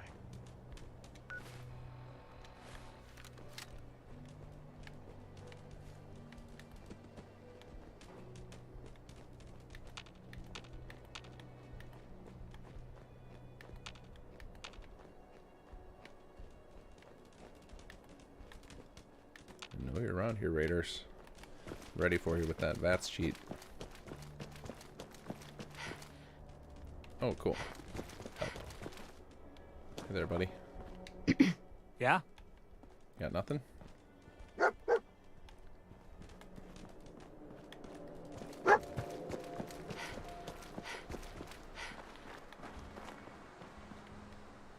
I did see something. I thought something glowing in the corner of my eye.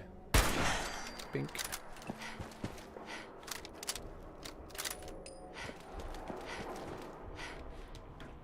What is this? How have I never seen this before? There's a little secret hangout.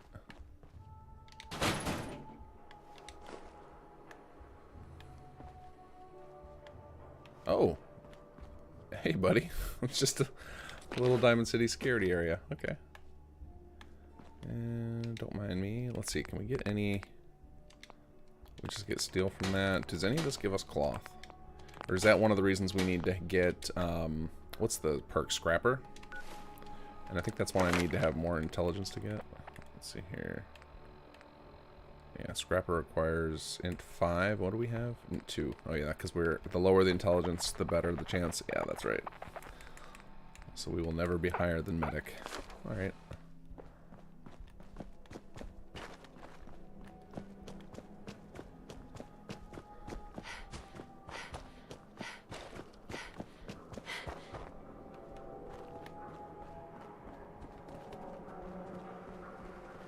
Oh, pack of wild dogs. Hey, guys.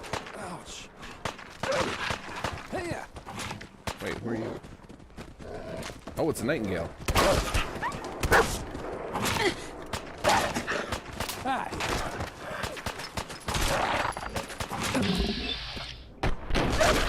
Strong nightingale. Lifting cars. I'm hurt.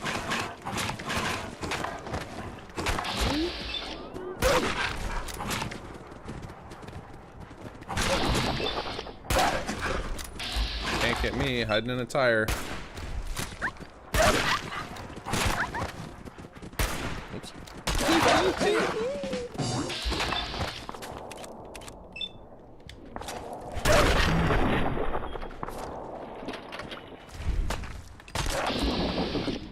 All quiet again. Right. Hey, buddy. You got something to say? Hey. Need patching up? No. Actually, never mind, Doc. I'll keep moving along my route then. I feel like we kind of need to put one of those like voice modulations on those masks. Not quite power armor, but something like that.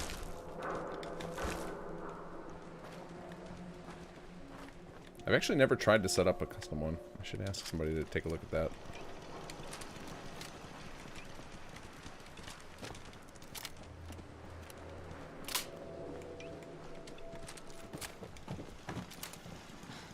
What do you mean you can't open the gate? Stop playing around, Danny. I'm standing out in the open here, for crying out loud. I got orders not to let you in, Miss Piper. I'm sorry. I'm just doing my job. Ooh, just doing your job. Protecting Diamond City means keeping me out, is that it? Oh, look, it's the scary reporter. I'm sorry, but Mayor McDonough's really steamed, Piper. Saying that article you wrote was all lies. The whole city's in a tizzy. Ugh. You open this gate right now, Danny Sullivan. I live here. You can't just lock me out. I know you're listening, Danny. Open the gate.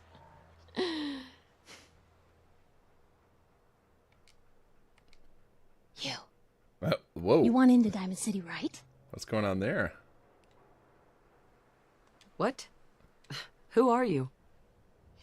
What's going on? I've never seen this mug before. What's that? You hear that, Danny? You gonna open the gate and let us in, or are you gonna be the one talking to crazy Myrna about losing out on all the supply? Jeez, all right.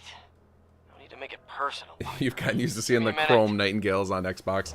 I can't figure out why that happens. Like, I mean, I know why I do know why it happens. I don't understand why it doesn't happen with more things on Xbox.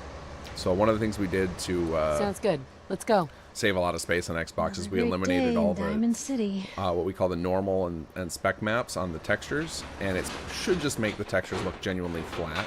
But for some reason, on the Nightingales and a couple of other things, it just shows their wet material all the time, which is this like chrome look, and I can't figure out why that happens. Because other textures, it doesn't happen. Slenderer. The level of dishonesty in that paper of yours. I'll have that printer scrapped for parts. McDonough? Tyrant mayor shuts down the press. Okay, we've had enough of you guys. Why don't we ask the new... Nope, new guy's not interested. Thanks. 2 large pepperoni, thank you for the donation. The Ron fridge magnets when? Do I have... Are there magnets up for sale on the shop right now? Because we can... That is an option. But I don't know if I put any of those up there yet. Because basically, like, before I put anything up for sale on the store, I make sure I order some for myself to make sure that they're decent quality, and then I disable them until I actually have it in hand. Because I hate when... A lot of those merchants like Threadless and similar ones where you can print anything on them, some of their products are terrible. There's been a lot of products I've attempted to that I have at home with the Sim Settlements logo on them that are just too bad, too terrible quality of product to let you guys buy. So I don't enable those. That infiltrator was useless. Why are we wasting so much time trying to find this guy? It's not even a paid contract. Hey, where do you think you're going? Oh, there's our boy. You better answer if you want to keep those teeth. What's with the attitude? Typical wastelander. Not showing respect where it's due. Will you just leave them alone? We're not meant to start trouble with the locals. Yeah? Well, how do we know this ain't the man we're looking for? Because she's a woman, Malcolm. God, you son of... You got lucky this time, Wastelander. I better not see your face again.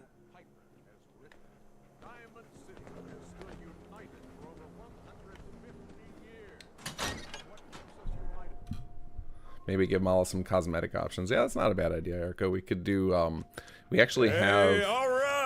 Another new client.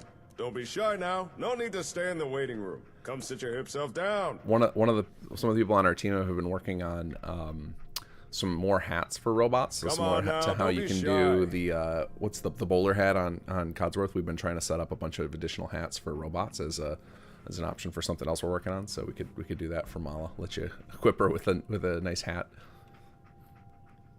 I'm waiting here. I want him to say the pie line. You're my favorite client. How do you know? You've never met me. There are magnets. Okay, so yeah, I mean, when I get up to put the other Ron stuff up, I'll put the same, whatever ones I got up now for Jake and Aiden, I'll add the Ron to those as well. Isn't it bad to walk away mid-convo?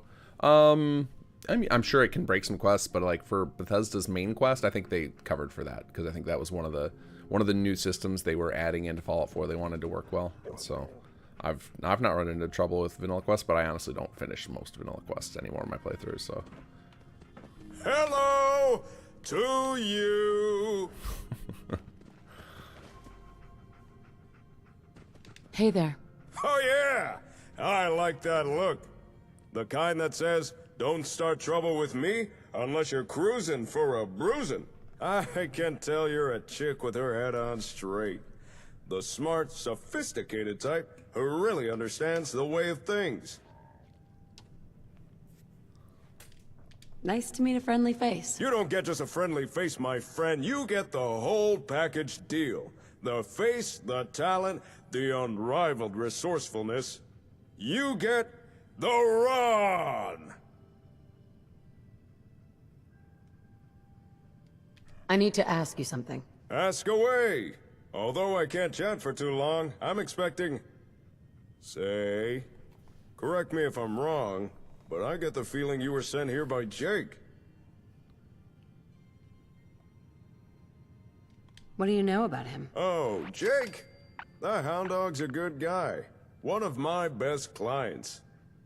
I'm not gonna pretend I understand all this ASAM stuff he's doing, but he's got his reasons, and the Commonwealth's better off for it. Oh yeah! So, did Jake send you or not? That's why I'm here. When you're right, baby! And 9 times out of 10, the Ron is usually right. Gotta say, I'm surprised to see Jake partner up with someone. Always struck me as the lone wolf kind of guy, you know? But any friend of Jake's is a friend of the Ron's. Now, let's get down to brass tacks. The reason I asked Jake back here was so I could share some information. But since you're his partner, I can tell you the info instead. For a price. After all, I'm running a business here. You've got my attention. Let's hear it. As Jake tells it, you and he are building up settlements together. Now that's cool and all. But ease off the gas for a second. Have you stopped to think about the people joining those settlements? After all, it's the people that make a town. And surely you want the best and brightest, right? Of course. But you can't always tell who's hip just by looking. Or can you? You ever heard of a vigor tester? It's a kind of science machine, cooked up by pre-war nerds. It can measure a person's attributes. Use it to scan someone, and it can tell if they're as strong as a deathclaw, or as weak as a kitten. Smart as an AI, or as dumb as a mutant. Pretty rad! A useful device, especially for some cool cat wanting to find the cream of the crop. Just so happens, the Ron knows where to find one of these vigor testers. And I'm willing to tell you where it is. However, there is a small matter of payment for this information. 300 caps. Sound fair? I think I'm on a low charisma character, but let's see how easy this is, because I passed the first charisma check with him. You're a businessman, right? You can do better. Sorry, but the price stands at 300 caps. Sure. Here you go. Oh, yeah. First things first, take this folder. That's all the info the Ron could dig up on the Vigor tester. Now, according to the Ron's records, last known location of the tester was Vault 81. But dig this! That vault's still active. Still has residents inside. So, common courtesy says, you knock first. If you can get inside, ask someone in charge about the tester. If it's still there, chances are they'd know. On a side note, if you're looking for able settlers, I got a few leads you might be interested in. Here, this info's on the house. I think I've asked this on camera with you before, Sarik, but didn't we have? I think I saw you typing in text in chat earlier. Didn't we originally have some actual notes he was supposed to hand you about them? I think we just keep forgetting to put those in. Or I wonder if someone already entered them in and we just never added them to the quest. Who are these people? When people want to know things, they come and see the Ron. And sometimes people want to know of a good place to settle down. That note has a few names of such people. Those wanting to find somewhere suitable to start a new life. If you're in need of skilled people, you should follow up on those names. Thank you. I'm sure that will come in handy. Ask, and you shall receive. Oh yeah! Since it appears Jake is busy, I suggest pursuing the Vigor tester yourself. If you don't know where Vault 81 is, it's near the old Chestnut Hillock Reservoir. Just look for all the water. You can't miss it. You interested in coming to work for me? I have a good spot you could set up shop. And leave my cool-as-ice broker gig. No way. If information is power, then I'm the most affluent man in the Commonwealth. And, no offense, but working for someone would really cramp that image. Oh yeah! Thanks for your help. You are more than welcome. And remember, Can I if see you've got Ron's information to terminals buy working? or Sure. information to The sell, one- it's downstairs, then you right? come see the coolest cat in the Commonwealth, the Ron! I actually don't know if that, or is that one of the ones? There's some stuff that appears only after chapter 2. Let's see if it's down here. Oh, here it is. Alright, let's quick save here. Alright, we're gonna hack it. There we go. Oh, first try, alright. Here we go. Top client, Jake Evans. Affiliations, Lone Wolfly.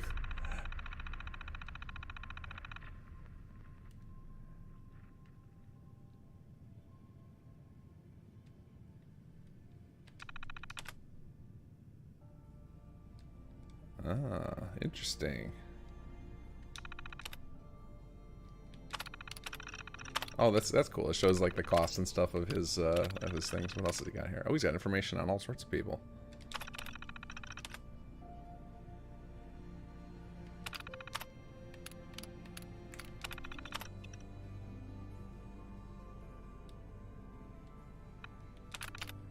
Unidentified resident. Oh, that's a Deacon reference. Nice. Oh,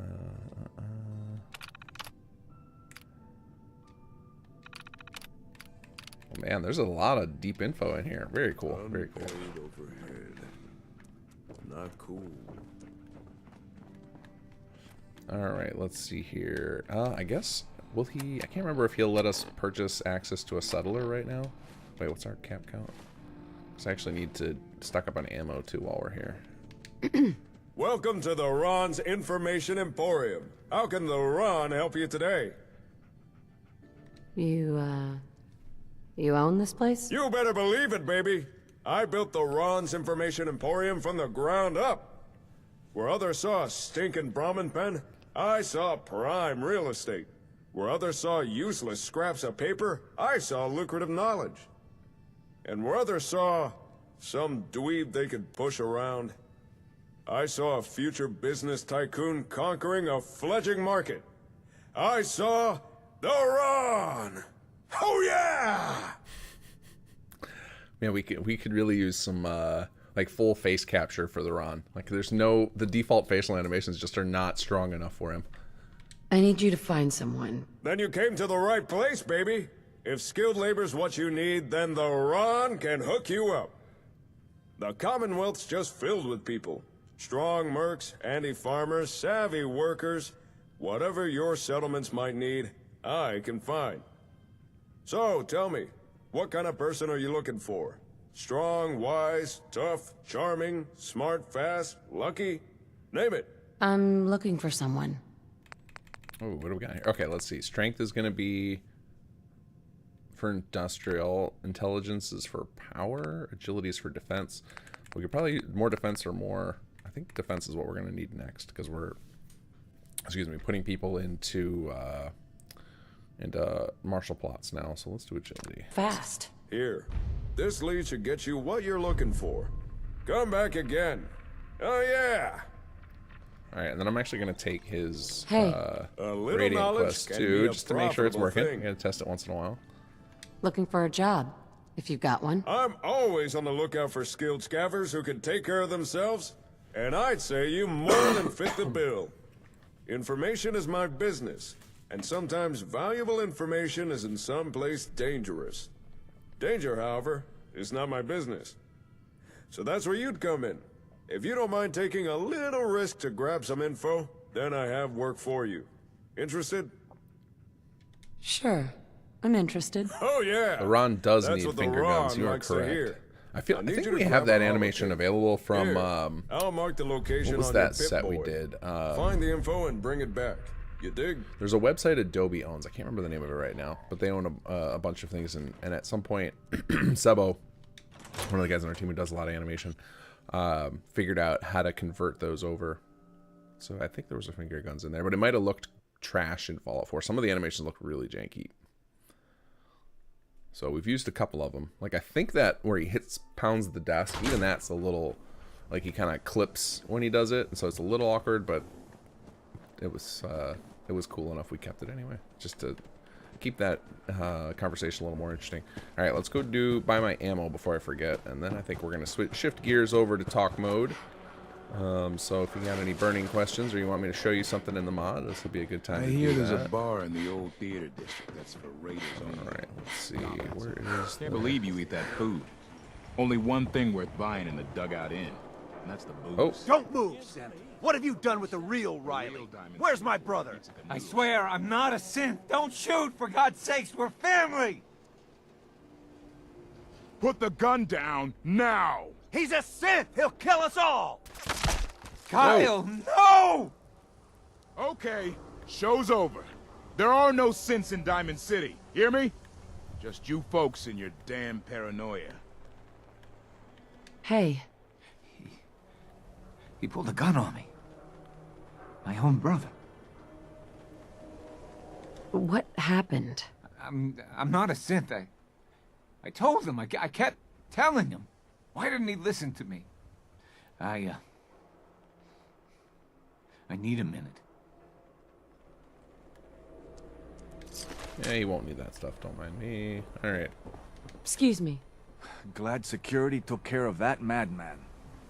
Oh, you don't want to sell me anything? What about you? Oh wait, that's Darsenia. That's right. That's one of our plants. Where is that robot? I guess we got to pass time now to get him to sell. Still standing around for? Go back to your own damn business. Everyone else may be closed, but Diamond City There we Surplus is go. open 24 hours a day. Perfect. Let's see what you have. Oh, goody. All right, we need some ammo. What are we playing with right now? 308, I think. 10mm we got enough of for now. Let's go to ammo.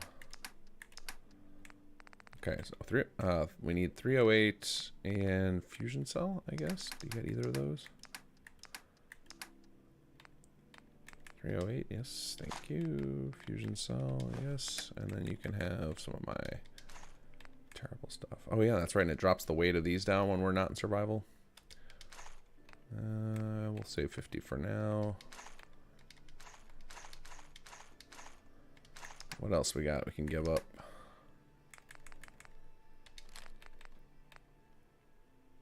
Oh, this is probably a straight up improvement over the one I'm holding. Yep, I should probably use that one. So we'll sell this one.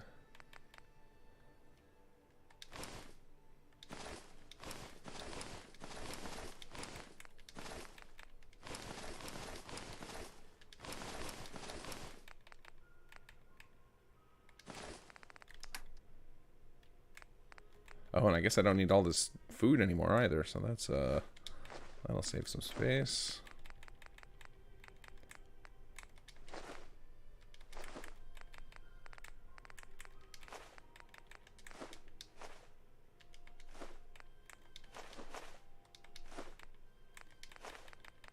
Oh, I was hoarding like crazy.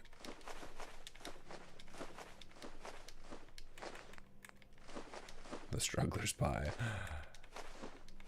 All of that, all of that, all of that. Nope. This. Oh, he doesn't have enough. All right. Well, what else can we take? Go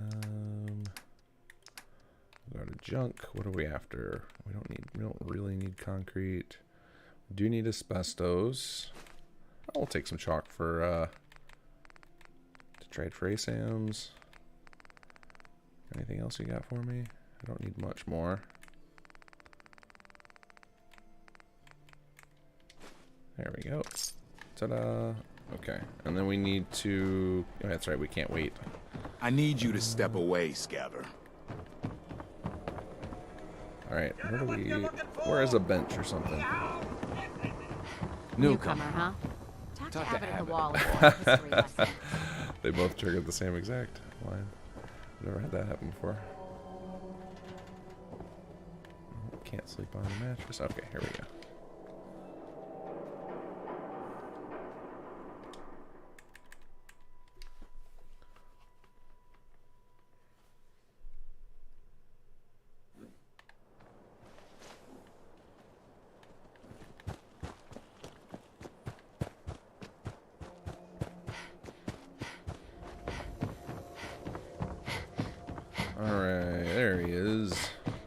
Arturo.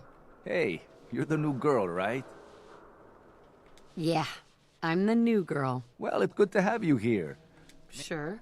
Just I'll take a more look. barter. Sure. Everything Okay, give me your ammo.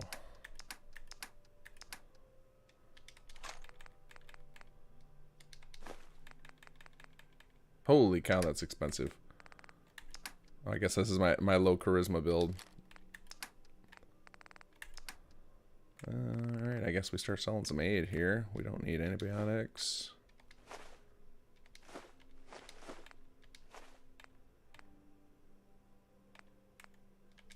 Oh yeah, I think I needed the glowing fungus for something. You guys said I was going to need it for something. I was going to be, I need to keep one of each of these in case I need it for a quest. I'm trying to remember what it was I was going to need. I think it was for something I was going to have to craft in survival mode, which I don't have to worry about anymore. I don't really need Nuka-Cola anymore. Don't need the purified water anymore. And get rid of half of this.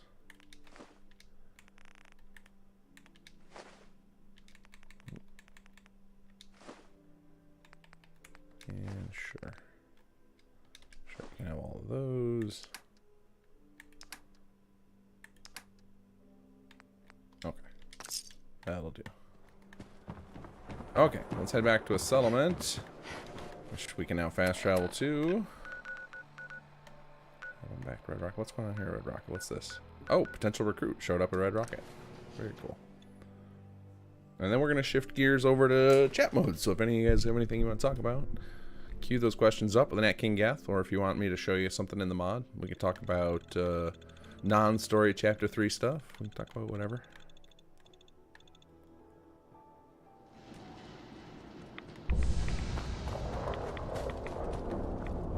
What do we got here? It's our lucky settler. Oh, Randy. Oh, actually, he's an easy one. I think we just pay him. It's good to meet you.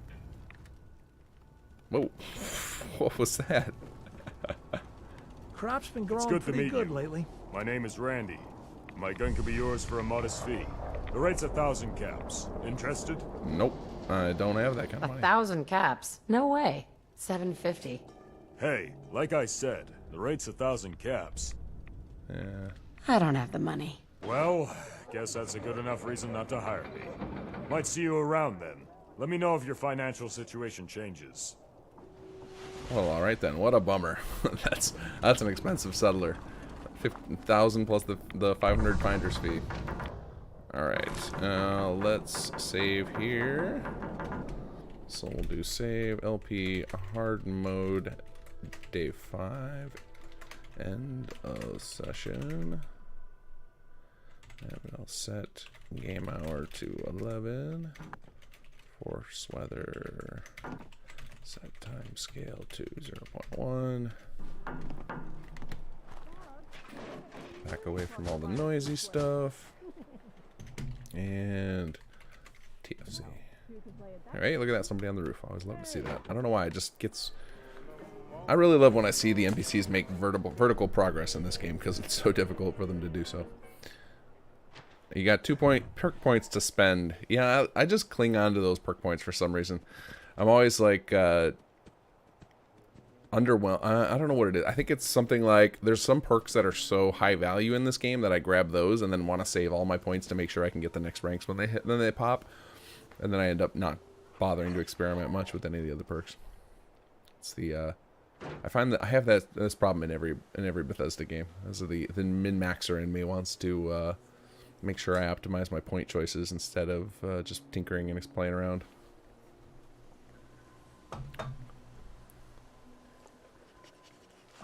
So I think one of the places where the hard mode's going to get a lot easier now is now that we have access to the RON, we can start getting higher end settlers so that we can make sure that we max out our food and water and junk production in the early game when we don't have a ton of resources. Because the nice thing is the maintenance costs and operating costs are capped. Like, they're not tied to production levels. So, you know, your level 1 martial plot will have the same operating costs regardless of whether it produces 20 defense or 30 defense, and the extra defense coming from a high agility score. So It's beneficial to get those high-end settlers into your settlements. So I think that's one of the places we're going to be able to bypass a lot of the pains in the early game. Though I think most of the complaints that I've heard about the balances of hard mode are two places. One is if you pop up a bunch of city plans right away, that it becomes very near impossible to maintain it all. And the other one is in the mid to late game. There's certain resources that are very hard to get. Like I think cork and lead are the really bad ones. I think that's what we'll eventually run into and figure out. But we have some new mechanics coming in Chapter 3 that are going to help immensely with that. So I'm really curious how it's going to play out once we start getting past this kind of early game in settlement gameplay of SS2. And basically, I'm just waiting for once we get an organics plot, which we're getting close to unlocking. We just need to get our happiness up at Red Rocket, then we'll be able to start moving on to the next tier of buildings.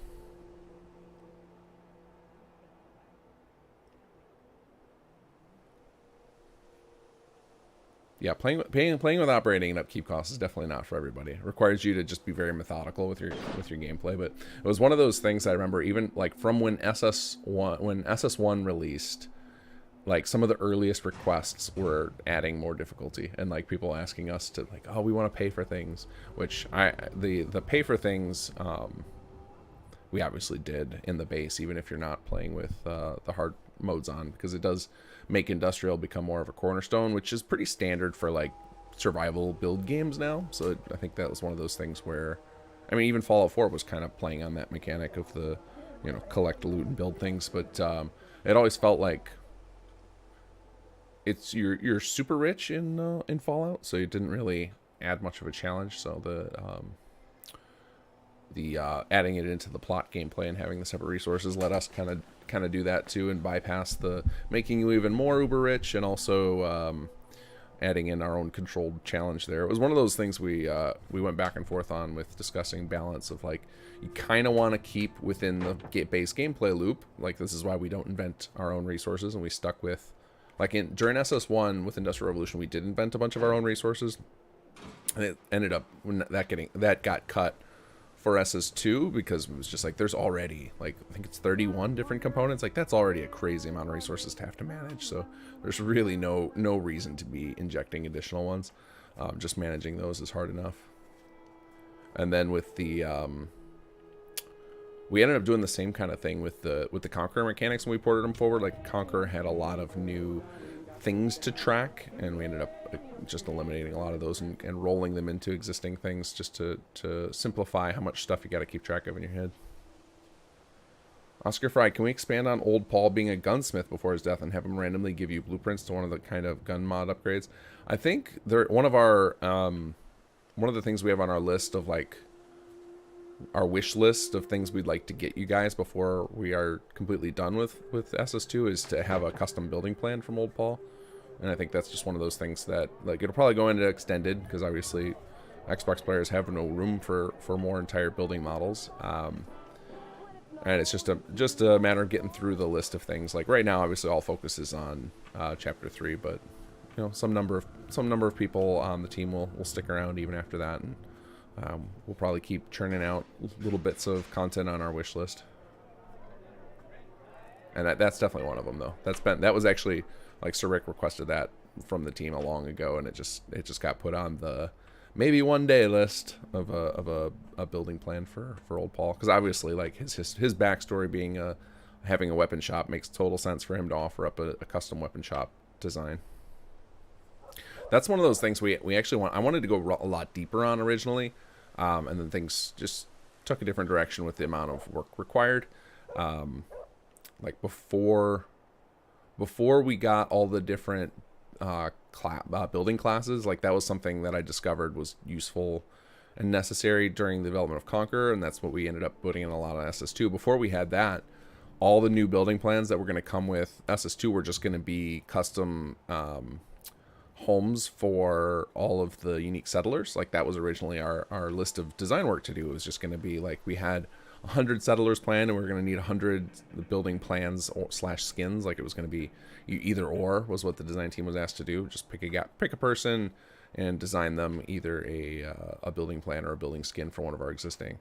And then that we only ended up getting like 12 or 15 of those done because we ended up shifting gears toward needing those building classes. And so it was just all that effort shifted over that direction, because the nice thing with the building classes is it lets us have mechanics where designers don't have to worry about balancing gameplay things, because it's a nice thing to separate. I think like just because you have a visual design eye doesn't necessarily mean you have the will, desire, or background to correctly balance out things for the gameplay mechanics. And then it also complicates things because I'm changing things constantly whenever we patch. So that's another problem with SS1, of that the building plans had to handle their own balance, is that if we ever did any major overhauls to the base code, then that suddenly could imbalance a lot of add-on buildings that maybe had taken some time to balance themselves around the base mechanics. And so we wanted to make sure we shipped with building plans for all those classes. That ended up being more important than the skins.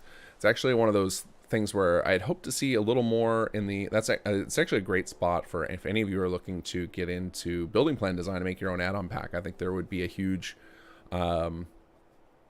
desire from SS2 players for a set of building skins, or plans that are specific to the unique characters. And I know some people have done some of them. Like I think Merm and Tunuvia have done a few for characters that they put in there. In Wasteland Adventurers, there's some for the specific characters, but there are, I want to say there are like 60 recruitable settlers between chapters 1 and chapter 2.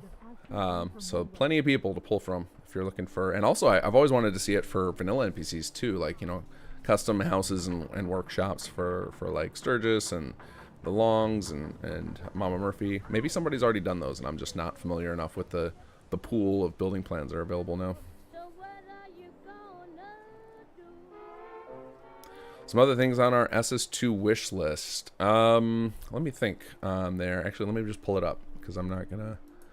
My brain's a little too foggy right now from the head cold. Let me see here. It's on our Trello board. Let me find it. We have quite a list. We've had Trello boards for every chapter, and I could probably go back to some of the other ones and find some more. Let's see some things that are on the wish list. Let's see here. One wanting to do a more residential. I think I've talked about this on the stream. More residential types. So like that's the one class that's super, or the one plot type that has very minimal options. It's it's single or multi, and I think most of us prefer multi once you get that unlocked. But having like robot home types with some different mechanics, and maybe a children home type with some different mechanics, stuff like that. Just some stuff to make residential a little more interesting. That's one of the things on the list.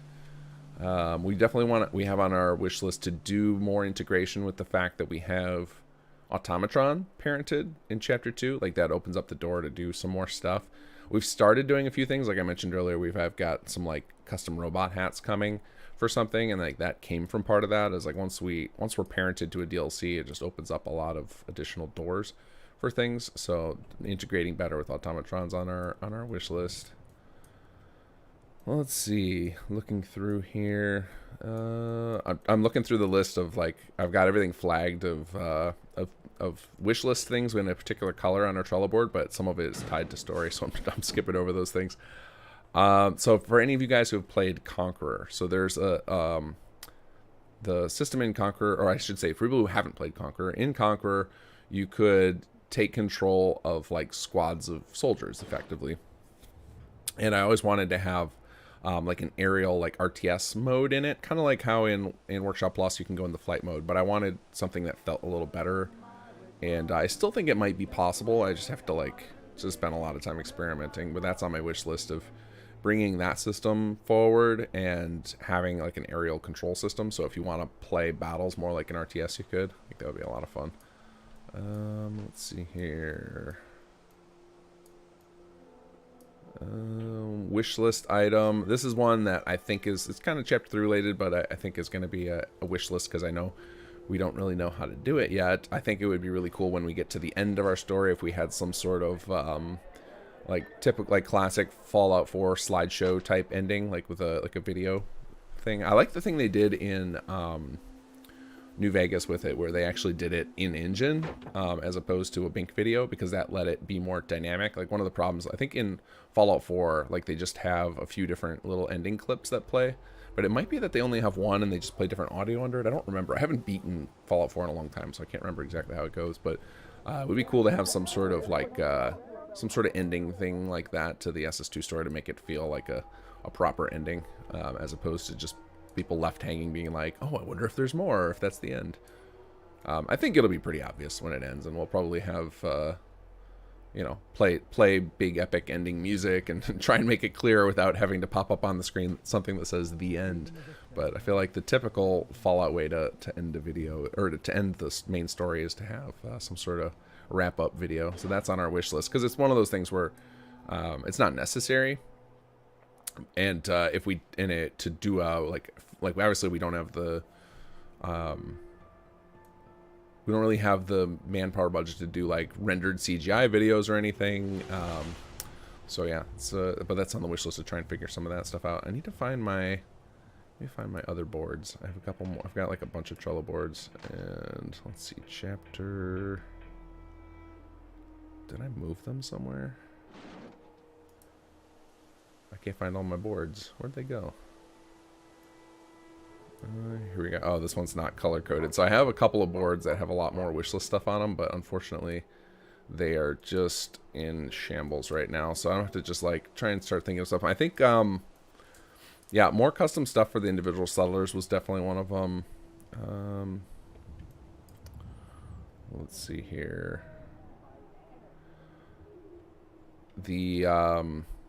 I would like to have more options for HQ. I think that would be like, I would love to get a and this is something that's almost certainly going to come. It's a wish list item, but I think it's a necessary one, not just a one day. I think it's going to be a we have to have it, is some method for automating it or skipping it entirely, so letting it so that it kind of auto builds. Just because a large part of our story after like in chapter 3 doesn't make a lot of sense if you don't engage at all in the HQ stuff. And obviously currently you can't even finish, you don't get to the ending of chapter 2 if you don't engage with it. But for some people who that's just not their style, or I know some people's systems just don't handle it very well. We need some sort of bypass option in there. Yeah, there's so much stuff on some of our old Trello boards. It's wild. We had all these cards for individual NPC outfits. Actually, a lot of this stuff is done. Interesting. We never marked it off though. But yeah, I think a big one. There was the wish list. One of the wish list items that I think we started to chase and ended up stopping on it. I think I talked about this last time I streamed. Was we originally wanted to expand the dialogue of all of the unique NPCs. And unfortunately that ended up being a much bigger project than we anticipated, and it didn't take off as well as it needed to, and now it became clear that it wasn't really doable, just because getting all the voice actors that we originally worked with now 6 years ago, it's for many of them are just not available anymore. Yeah, some of my boards are definitely missing. Now I'm gonna have to go figure this out. I probably have 2 accounts or something on Trello. All right, we'll go back to chat. I could spend way too long looking through my Trello history here.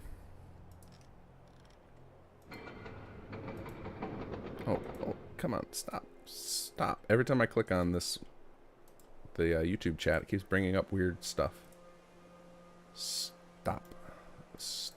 Every time I try and click one of you guys, I'm trying to click on this screen.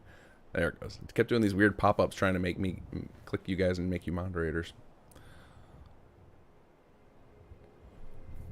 Something I want to toy with is making various kennels for the dogs of Fallout 4, be it CC or buying from the Super Mutant in Far Harbor. Oh yeah, animal housing would be cool. I think right now if you build one of those the dog houses in the game, I think dog meat will go lay in them. It's just like a furniture marker, but I don't think it actually counts as a house. Mod 142 is adding more settlers with RON support for the framework for add-on packs. Yeah, that's definitely something you can do. You can inject into that system for sure. That was actually something I was hoping to see more of too, but I know that making NPCs is it's a lot of work. But one of one of the little like sub aims of the speed modding streams I've been doing was to show people that like you can actually do like really basic quests super fast once you learn the workflow. Like you know, you could do a relatively short quest in 4 or 5 hours.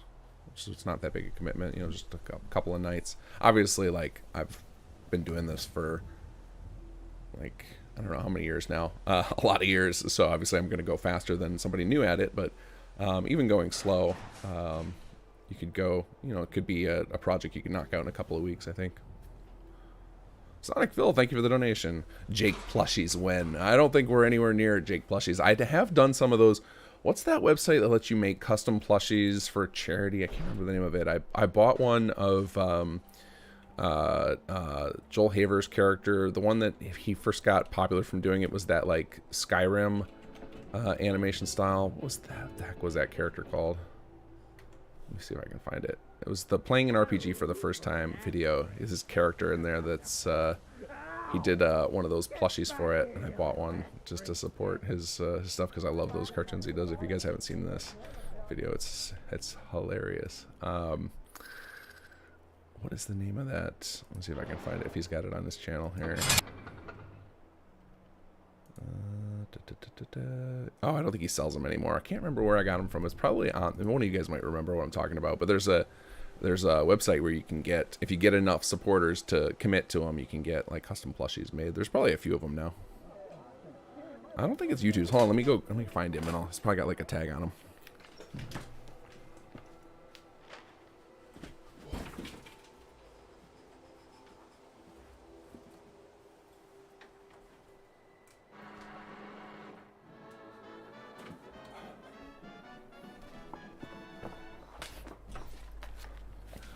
Whoa, I just took a spill.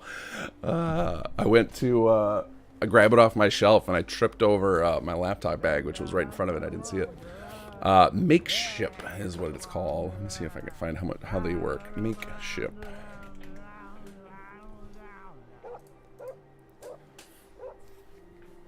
Designed by creators, fueled by fans. Let's see how this thing works.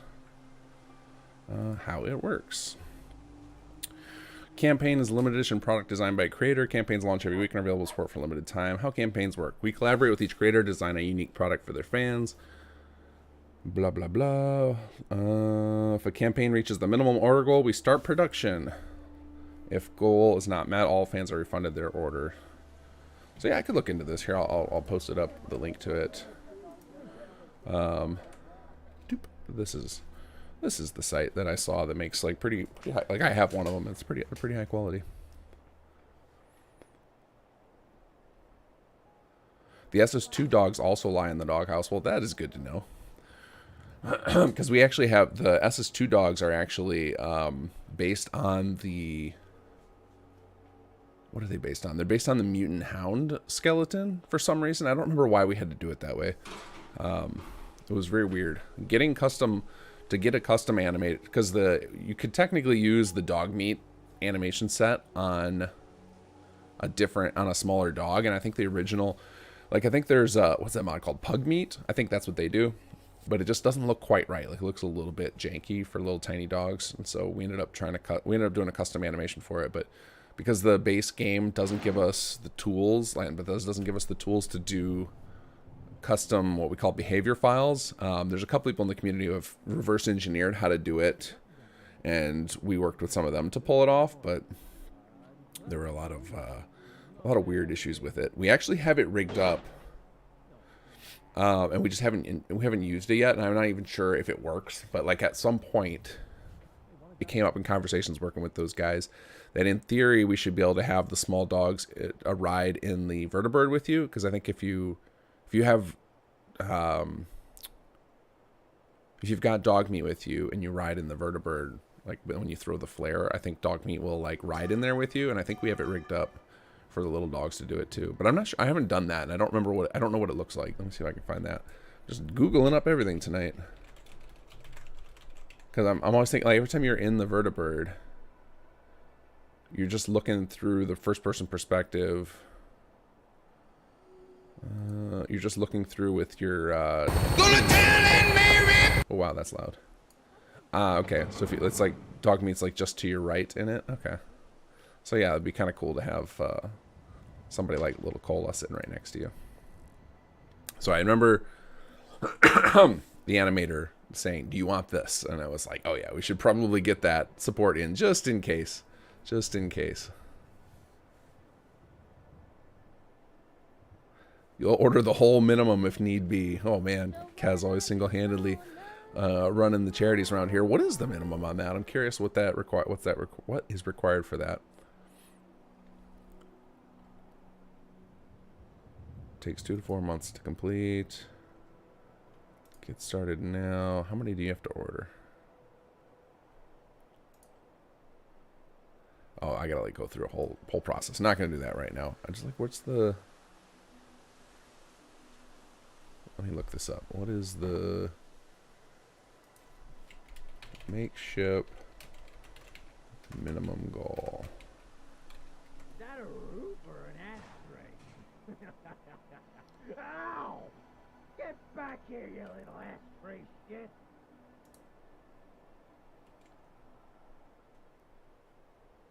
Minimum funding goal of 200 pieces pre-ordered.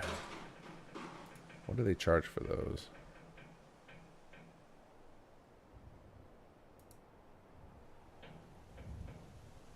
That's a lot. That's a lot of Jake plushies, Kez. 200 would be a crazy amount. Let's see here. Also, I don't think just anybody can do it. I think they like certain people you have to have like certain following thresholds and stuff. Because I think they have to like make a prototype before they can do it. So I don't think this is like as easy as just deciding you want to do it one day. So I would guess we don't have the following for it, like you know, proof of following, unless they use Nexus. Because if you just looked at you know, my YouTube or Twitter, like none of them are phenomenal numbers or anything. But I'll try it. Can't hurt.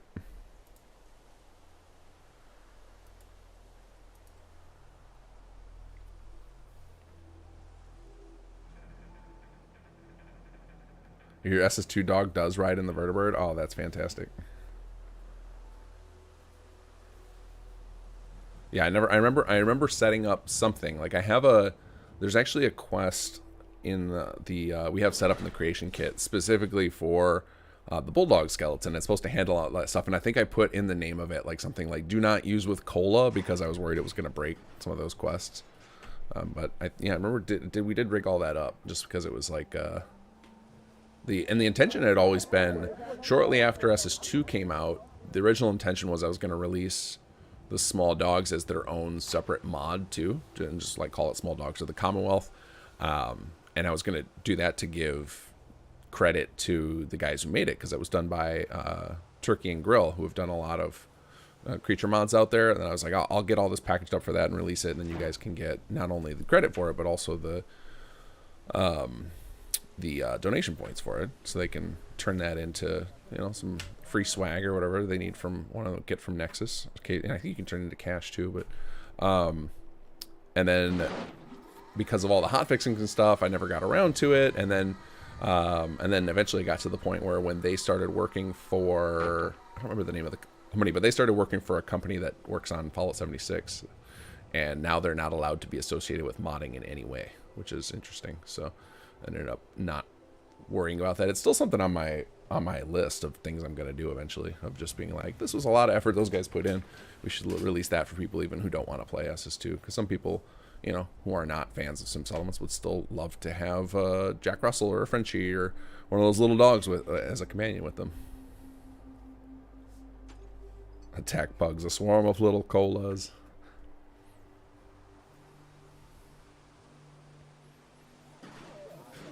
I modeled my SS2 dog after my late Boston Terrier. My 6-year-old nephew was ecstatic to see him on my TV. Wouldn't stop talking about it. Yeah, I mean, that's why I did it. It was like, wanted to have my dog in the game. Just that way, you know, one day when the little guy passes, he'll love on forever in my computer.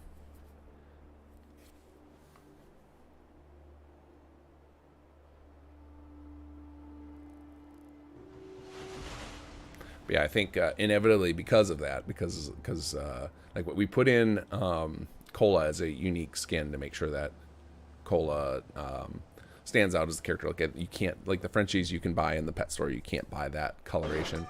That's kind of the same way. Like I don't ever let the team use more dog meat skin. Like we don't put any other what do you call them? What's dog meats? German Shepherd. We don't put other German Shepherds in, even though like they would have worked great as the K9 unit for the CPD. We don't do it just because we don't want Cola to lose. I mean, dog meat to lose the uniqueness. That was kind of the same thing with Cola, but that also makes me think that eventually I'm going to have to rig it up so that I can take Cola as a companion, or if not a companion, at least. I think the way we have the small dogs now, or all the pet store animals, is they're not true companions. Like they're not set up in the traditional companion system. They're like a secondary extra companion, which means that they can come along with you alongside your I basically set it up similar to the way like a quest NPC is done. It's just they're effectively permanent. That's one of those systems that I have a lot of. That's a wish list thing I have that I can remember in my code. That's where another place I have, not just on the on our Trello boards do I have a lot of wish list features, but I put them in our code all the time. So anybody who's seen the source code has, I'm sure, found plenty of these to-dos from me. And one of them I have in there in the to-dos is to expand the pet system dramatically. Like ability to get like multiple slots, the ability to have settlers who show up with pets. I have it in there as kind of a joke, but also kind of serious. Is like I have it in my head a way to do like a Pokemon style battle system with pets, where you could find other NPCs with their own pets, and they'd be willing to battle you. It would be, you know, I'm not gonna do it in SS2, I think, because it would be too silly. Like it would be like there's no, like the whole premise behind Pokemon, if like, especially like my kid loves watching the cartoon, and it's like it's so absurd of like these friendly battles and these animals are happy to be a part of it. Like it's effectively dogfighting. Like it would be like this cruel thing, but as a gameplay mechanic, a lot of fun, but just wouldn't fit within the, you know, we try to generally take things seriously with the story stuff in SS2. It's not, try not to get too crazy silly with it. And so like we've already established dogfighting in the mod is like not a good thing. So then to have a friendly little monster style battles of dogs and cats and rad roach stuff would be absurd. But I think it could technically be done absolutely in the engine. So part of me wants to do it just as the challenge of being like, I could make a little mini game in this engine without needing any fancy HUDs or anything. Settlers with pets would be awesome. Someone that already has a Deathclaw. Yeah, there's another one that has there's a couple that have robot pets. So it's definitely doable, but I think I have the hooks in the code for it. And I think in SS1 we had it where settlers could randomly show up with pets, but instead of it being like the pet follows them around, it was just like the pet comes with them, and it would be in the form of Brahmin, and I think we tied into the dogs from the Creation Club, I think is what we had set up in SS1. I think one of the reasons I didn't pull the plug on that, or I didn't port that feature forward, and actually I think it's referenced in there. Like I think some of the leader traits reference people showing up with pets, and I don't think I ever enabled the system or didn't port it over. I think because I was worried about performance issues. Like when you get a ton of NPCs in an area, you get performance issues because not only because it's more stuff to render and more stuff for the game to keep track of, but because of nav meshing. Like the more NPCs you have, the more difficult it gets for them to path because they have to dodge each other, and then it's more likely you'll trigger like a nav mesh related crash. So this is why sometimes if you ever run into a settlement and somehow the recruitment went off the rails and you have like 50 settlers, it becomes a very dangerous settlement to visit. And like obviously not just settlers count toward that, but any NPCs. So whether it be random spawns of enemies or attackers or things like Brahmins or pets like dogs or whatever, all of those add to the load on the system. So that was another reason not to push that system forward, but it's on my list of things I'd like to do. I also want to bring back, and it's kind of in the same vein of performance, excuse me, is the chickens and rabbits. We used to have those we would detect if you had Far Harbor and have those spawn on different plot types, and I always thought that added a lot nice life to settlements, particularly the chickens. The rabbits were like hit or miss because they didn't always fit with the recreational, but the chickens really felt good on most of the agricultural building plans. Chris B, thank you for the donation. I glitched the CPD quests, spoke to Simon and started his judge quest, then spoke to Lena before leaving for her quest. Simon won't go to judges. Interesting. The CPD has been our redheaded stepchild of quest lines. Like, it definitely needs some serious tinkering. It almost needs a rebuild from scratch because a lot of the dialogue trees in that are so complicated it's really hard to follow. But so it might be one of those tasks I take on eventually of just like trying to recreate it. But for now, it's, yeah, there are some paths through you can break it. Here's another wish list item that will eventually solve this problem in an indirect way, is that I want to get a cheat holotape section set up for the side quests, because, you know, quest lines like the CPD or the Nightingales, where there's a significant chunk of content, it would be nice for people to be able to get unstuck and keep going through them. So that's probably how that'll get solved before rebuild, because rebuilding those quests from scratch will be, that'll be an undertaking. Not something I'm looking forward to. But that's kind of where CPD's at. There's a lot of ways to break it, so it's unfortunate. But I'm sure folks in chat who have experienced the same thing or on the forums will be able to guide you to a potential workaround for some of those issues, or how to avoid them in the first place.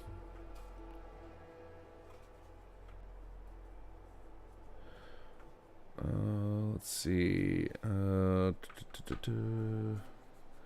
Any parrot pets? I don't think we have birds. I don't remember what we have available. I think we have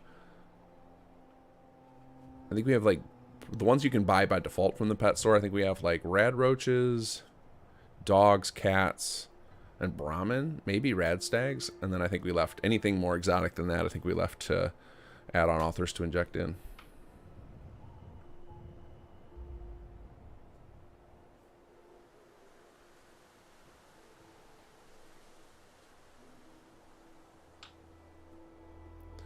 Yeah, Broken Gamer. The dog fighting would fit in the Wasteland, and this is where like one of those things where you get into.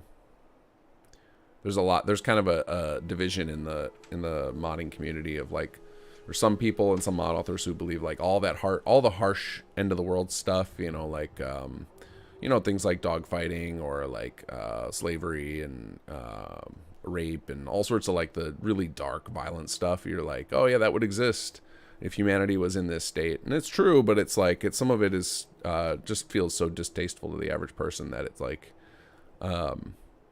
it feels jarring to run into that. It was one of the things that we had like with Conqueror. I think that was one of the reasons it was a turn off to a lot of people, is we've got some of that stuff, and we don't make the player do anything. Like, we don't make them use the slave system in it, but it was there for people who are like, oh, that's what I envision the raider life as. Yeah, any of that type of stuff is kind of, that rubs people the wrong way. It's like, I don't want to put that stuff front and center. And I think that's what Bethesda decided too. That's because, and that's for, it seems to be a good choice, because it made, Fallout 4 was their biggest selling entry in the franchise.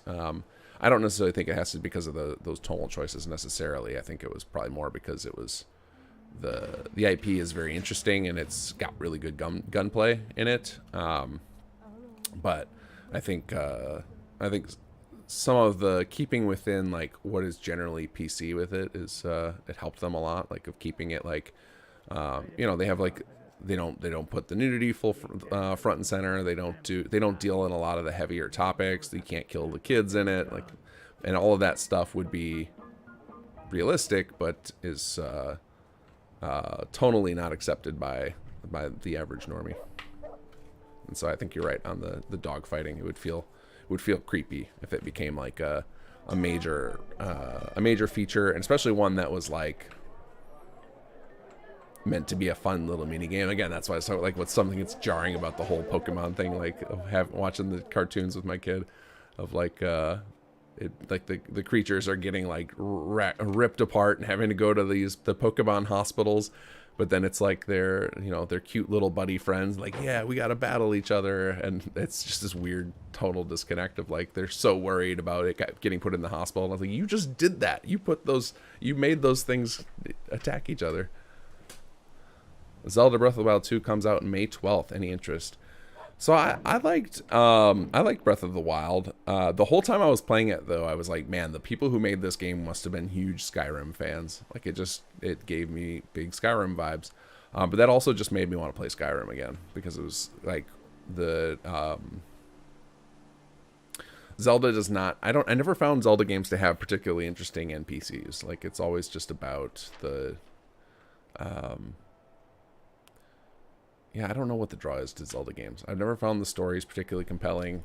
The NPCs aren't all that interesting to talk to. So like, it was a fun game, but I was like, I kind of just want to take the kite thing. What do they call that? I don't remember what it's called in the game. I just want to put that in Skyrim, and I think somebody did. Somebody did mod that into Skyrim. Like, that was a really fun feature, being able to like jump off of those high heights and float around and stuff. Like, that was a cool exploration mechanic. But I remember the Breath of the Wild, the weapon break mechanic drove me nuts like that. And I know it was, I like, after playing the game I think I finished that game. I saw why it was necessary, but it still just kept rubbing me the wrong way. So yeah, I'll probably play it eventually, but probably not till it goes on sale. I won't be playing it May 12th for sure.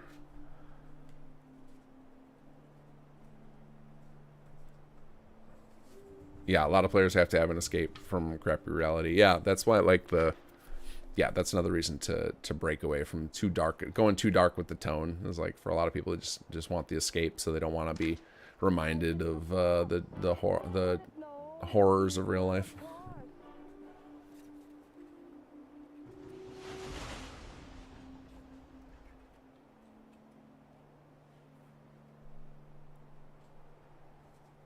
Yeah, Fallout 3 definitely had some darker stuff, and New Vegas had more of it. And like, the original Fallouts had a ton of it, and I think that's where the division in the community comes from. Is like, Fallout 4 is the first game to kind of distance itself from it, but all the other Fallout titles had it. So it's kind of like the purists are like, oh no, we should have all that stuff. But then at the same time, whenever mods come out and add more of it, they get like lambasted in social media and stuff. Like, what was the one? Was it Frontier? Where it was just like, oh no, these people are. I know, and some of the stuff they did was like getting into weird territory, but that's kind of what Fallout is. So it's like, even if you're going to embrace any of that stuff in the mod community, you're going to get hit hard for it. So there's more reason to keep yourself distanced from it. There's this weird thing about and I kind of feel it too when I'm playing mods, is if you go too far from what's in the base game, like from what Bethesda shipped with it, then there's this kind of like disconnect where people get pulled out of your mod and kind of feel like, ugh, this is weird moddy garbage that we try to avoid. Even though it's totally within what would fit in the universe and what would fit in the lore or the environment. And so going too far away from what the rest of the base game has, you can kind of get pulled out of it. But what's interesting is that, like, if Bethesda released similar stuff in a DLC, then you'd be totally fine with it, even if it wasn't. It's something about, like, because they're the canon lore masters, they can do more. They can get a little bit weird and funky with the formula, whereas mod authors cannot without people checking them to being like, no, there's something wrong with that. So that's something we keep in mind for sure. Like, we don't want to go too far from the barriers that Bethesda set up. Which character did you voice in Fenn's Sheriff Department? I voiced Gary. I was told by I don't remember when I had done I don't know if I had done a Gary impression and somebody heard it and that's how I ended up in that role, or if they just predicted that I would do a good Gary, but I'm told I do a very good Gary impression. So now I recorded Gary like 250 times in different forms.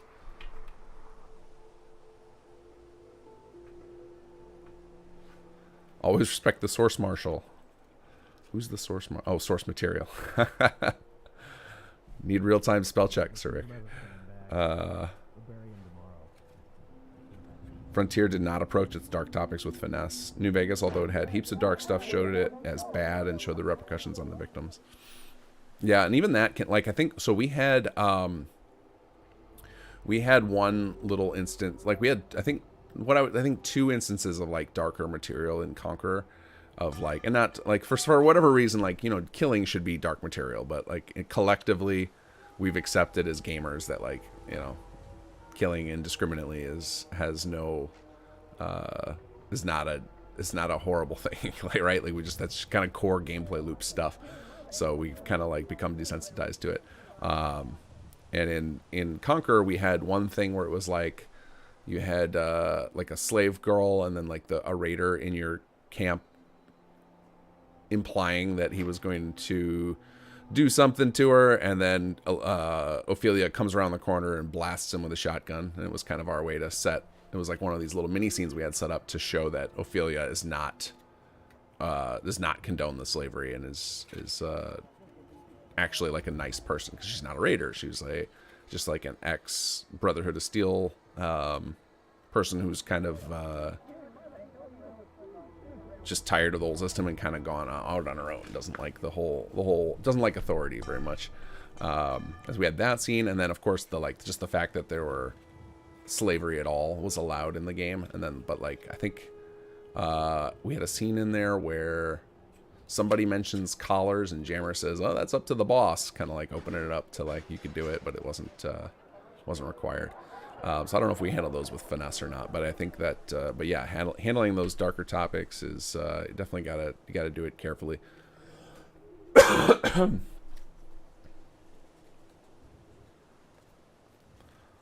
I love some of the lighter characters in SS2 for the writers, and they still fit the world really well without being jarring. Some of them are really fun, like Mr. Hansy. Mr. Hansy is one of my favorites. That one was it's just so funny, and the way it was done without it being like the Marv voiceover thing is it's really funny. Shut your canhole!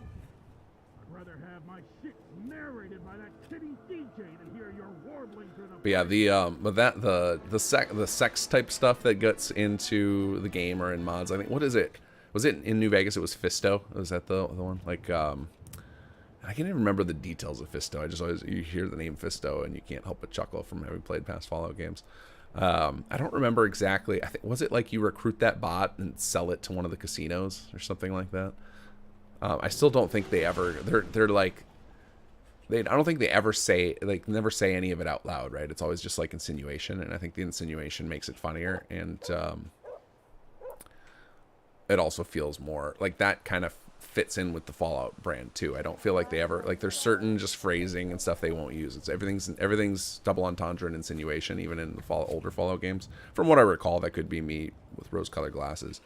But I think that can be one of the spots where mods can fall into a trap of being like, oh, it's allowed, so we can just say it. When it's like, no, actually, no, you can have it there if it's implied, but you shouldn't say it.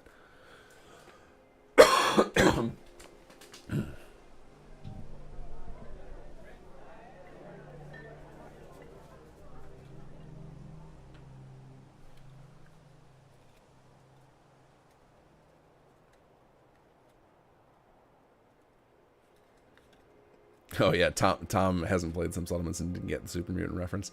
Yeah, I think most of the voice actors. So it's funny, some of the voice actors, you can tell which ones who haven't played much Fallout 4 period, because they'll screw up on the pronunciations of things. Like I could tell right away that Cyrus hadn't played much Fallout 4 when you hear the Ron say the Commonwealth, like he puts a weird pause in between common and wealth. Like you can tell a lot of that with pronunciations. I can tell which voice actors have played a lot of Fallout or some settlements. But at the end of the day, we're not super concerned with that. We just want people who are talented.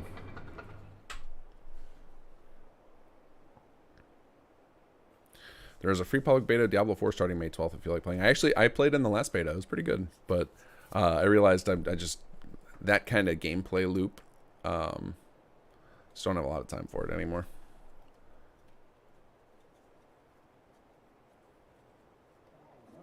But I remember I played just thousands of hours of Diablo 2.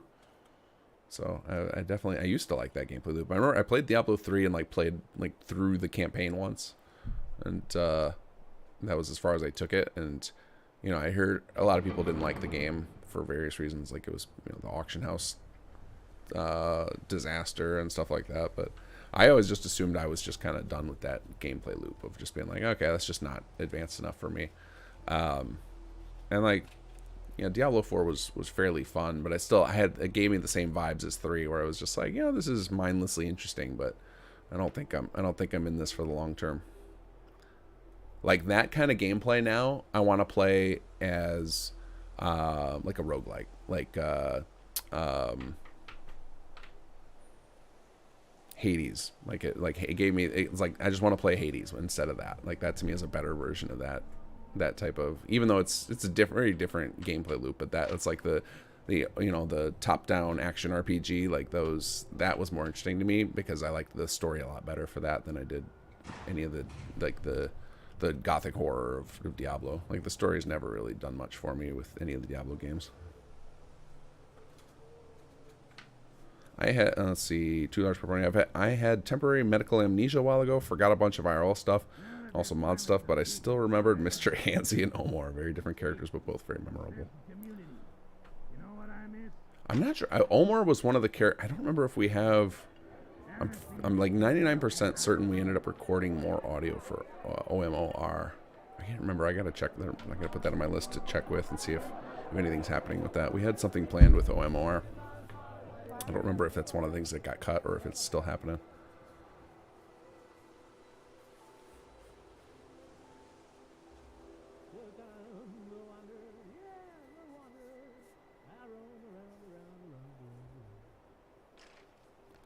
Against the Storm, it's a city builder with a roguelike meta progression. Interesting. That sounds familiar. I wonder if I watched somebody play that. Against the Storm.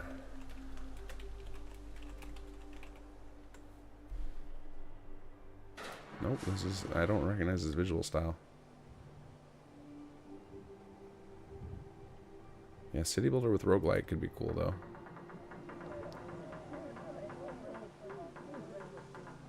I definitely watched a roguelite city builder recently, but I don't think it was this one. So I think there's a couple in that. That's a couple have come out. Everybody's trying to throw in roguelite with the different genres because it's an interesting thing to mix in to try and take gameplay and like how can we distill this down to like a repeatable short experience. Like that works. I think that works really good with the way people game now.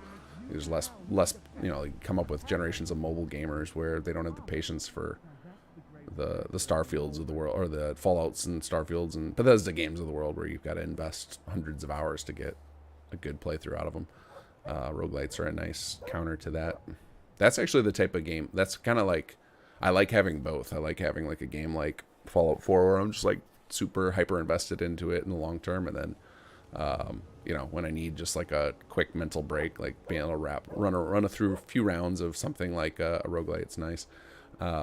No, what used to fill that void for me was multiplayer games, but I tend to get addicted to those, so I've kind of cut those out of my life because then I just want to keep grinding and keeping up with everybody I know who's playing them to make sure that I can do the same end game content with them, and I don't have time for that anymore. It was nice. Roguelites, it's nice. You can grind them and have a progression, but it's personal and it's not, you know, and you get little story rewards.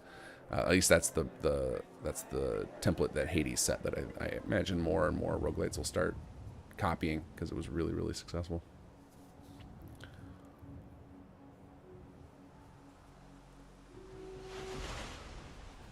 Worf did VA work for FO3 or New Vegas as Super Mutant. No, that's awesome. I didn't know that.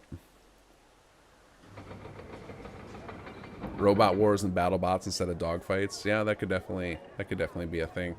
Man, that was one of the where was I recently? I saw it somewhere they had, it was so I just went to Vegas last week, and this is where I saw it. It was that recent. For my wife and I both turned 40 this year, so we decided to go to a couple days in Vegas, and they have a BattleBot arena there. My wife was asking me if I wanted to go see it, and I was like, BattleBots are one of those things that when it first came out was like one of the most exciting things ever, and then the reality was so lame. Was that on Comedy Central a long time ago? I think it's still going, but was it? Anyway, that was one of those things in real life that always was awful, that or was just really lame based on what you would expect from it. But I guess we could make it cool in Fallout. Let's see, it's on Discovery. Has it always been on there? Let's see here. American Robot Television Series in the mid-late 90s. On Wikipedia here, Googling this stuff, trying to find out what's going on with it. I don't remember what channel it was on, but I remember it being like, oh, this is super lame. It was like the robots would just like flip each other over and stuff. And you know, in your head, you're always like, oh yeah, they're going to like shoot rockets at each other and blast each other. But it's like, no, this is in real life. We don't get cool stuff like that. That would be super dangerous to the people controlling them.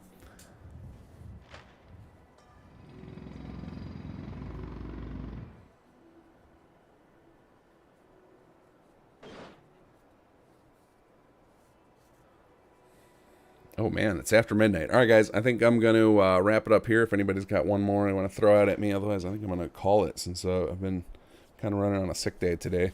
Well, it was good to get back to it. It wasn't my fastest paced stream. Hopefully next Wednesday I'll be back to 100% and we can have a more standard stream. I might squeeze. So I am going to be doing. I mentioned the stream at the end of the month of like a marathon modding session as part of Voice of Palooza, and I might, in the next couple of weeks, try one more speed modding just to make sure I'm up for the challenge, and see if there's anybody else on our team who wants to join in to get a feel for it too, because I'm going to be calling on a lot of assistance during that mega live stream, where I can give anybody else who wants to be a part of it make sure they have a chance to practice, as it were, because it definitely was eye-opening to do it those last couple of streams. So I might sneak one more of those in the next couple of weeks, but otherwise it'll probably just be keep falling back to the hard mode playthrough, since this is going to take a very long time. But yeah. Okay, guys, I'm taking off. I will catch you all next week.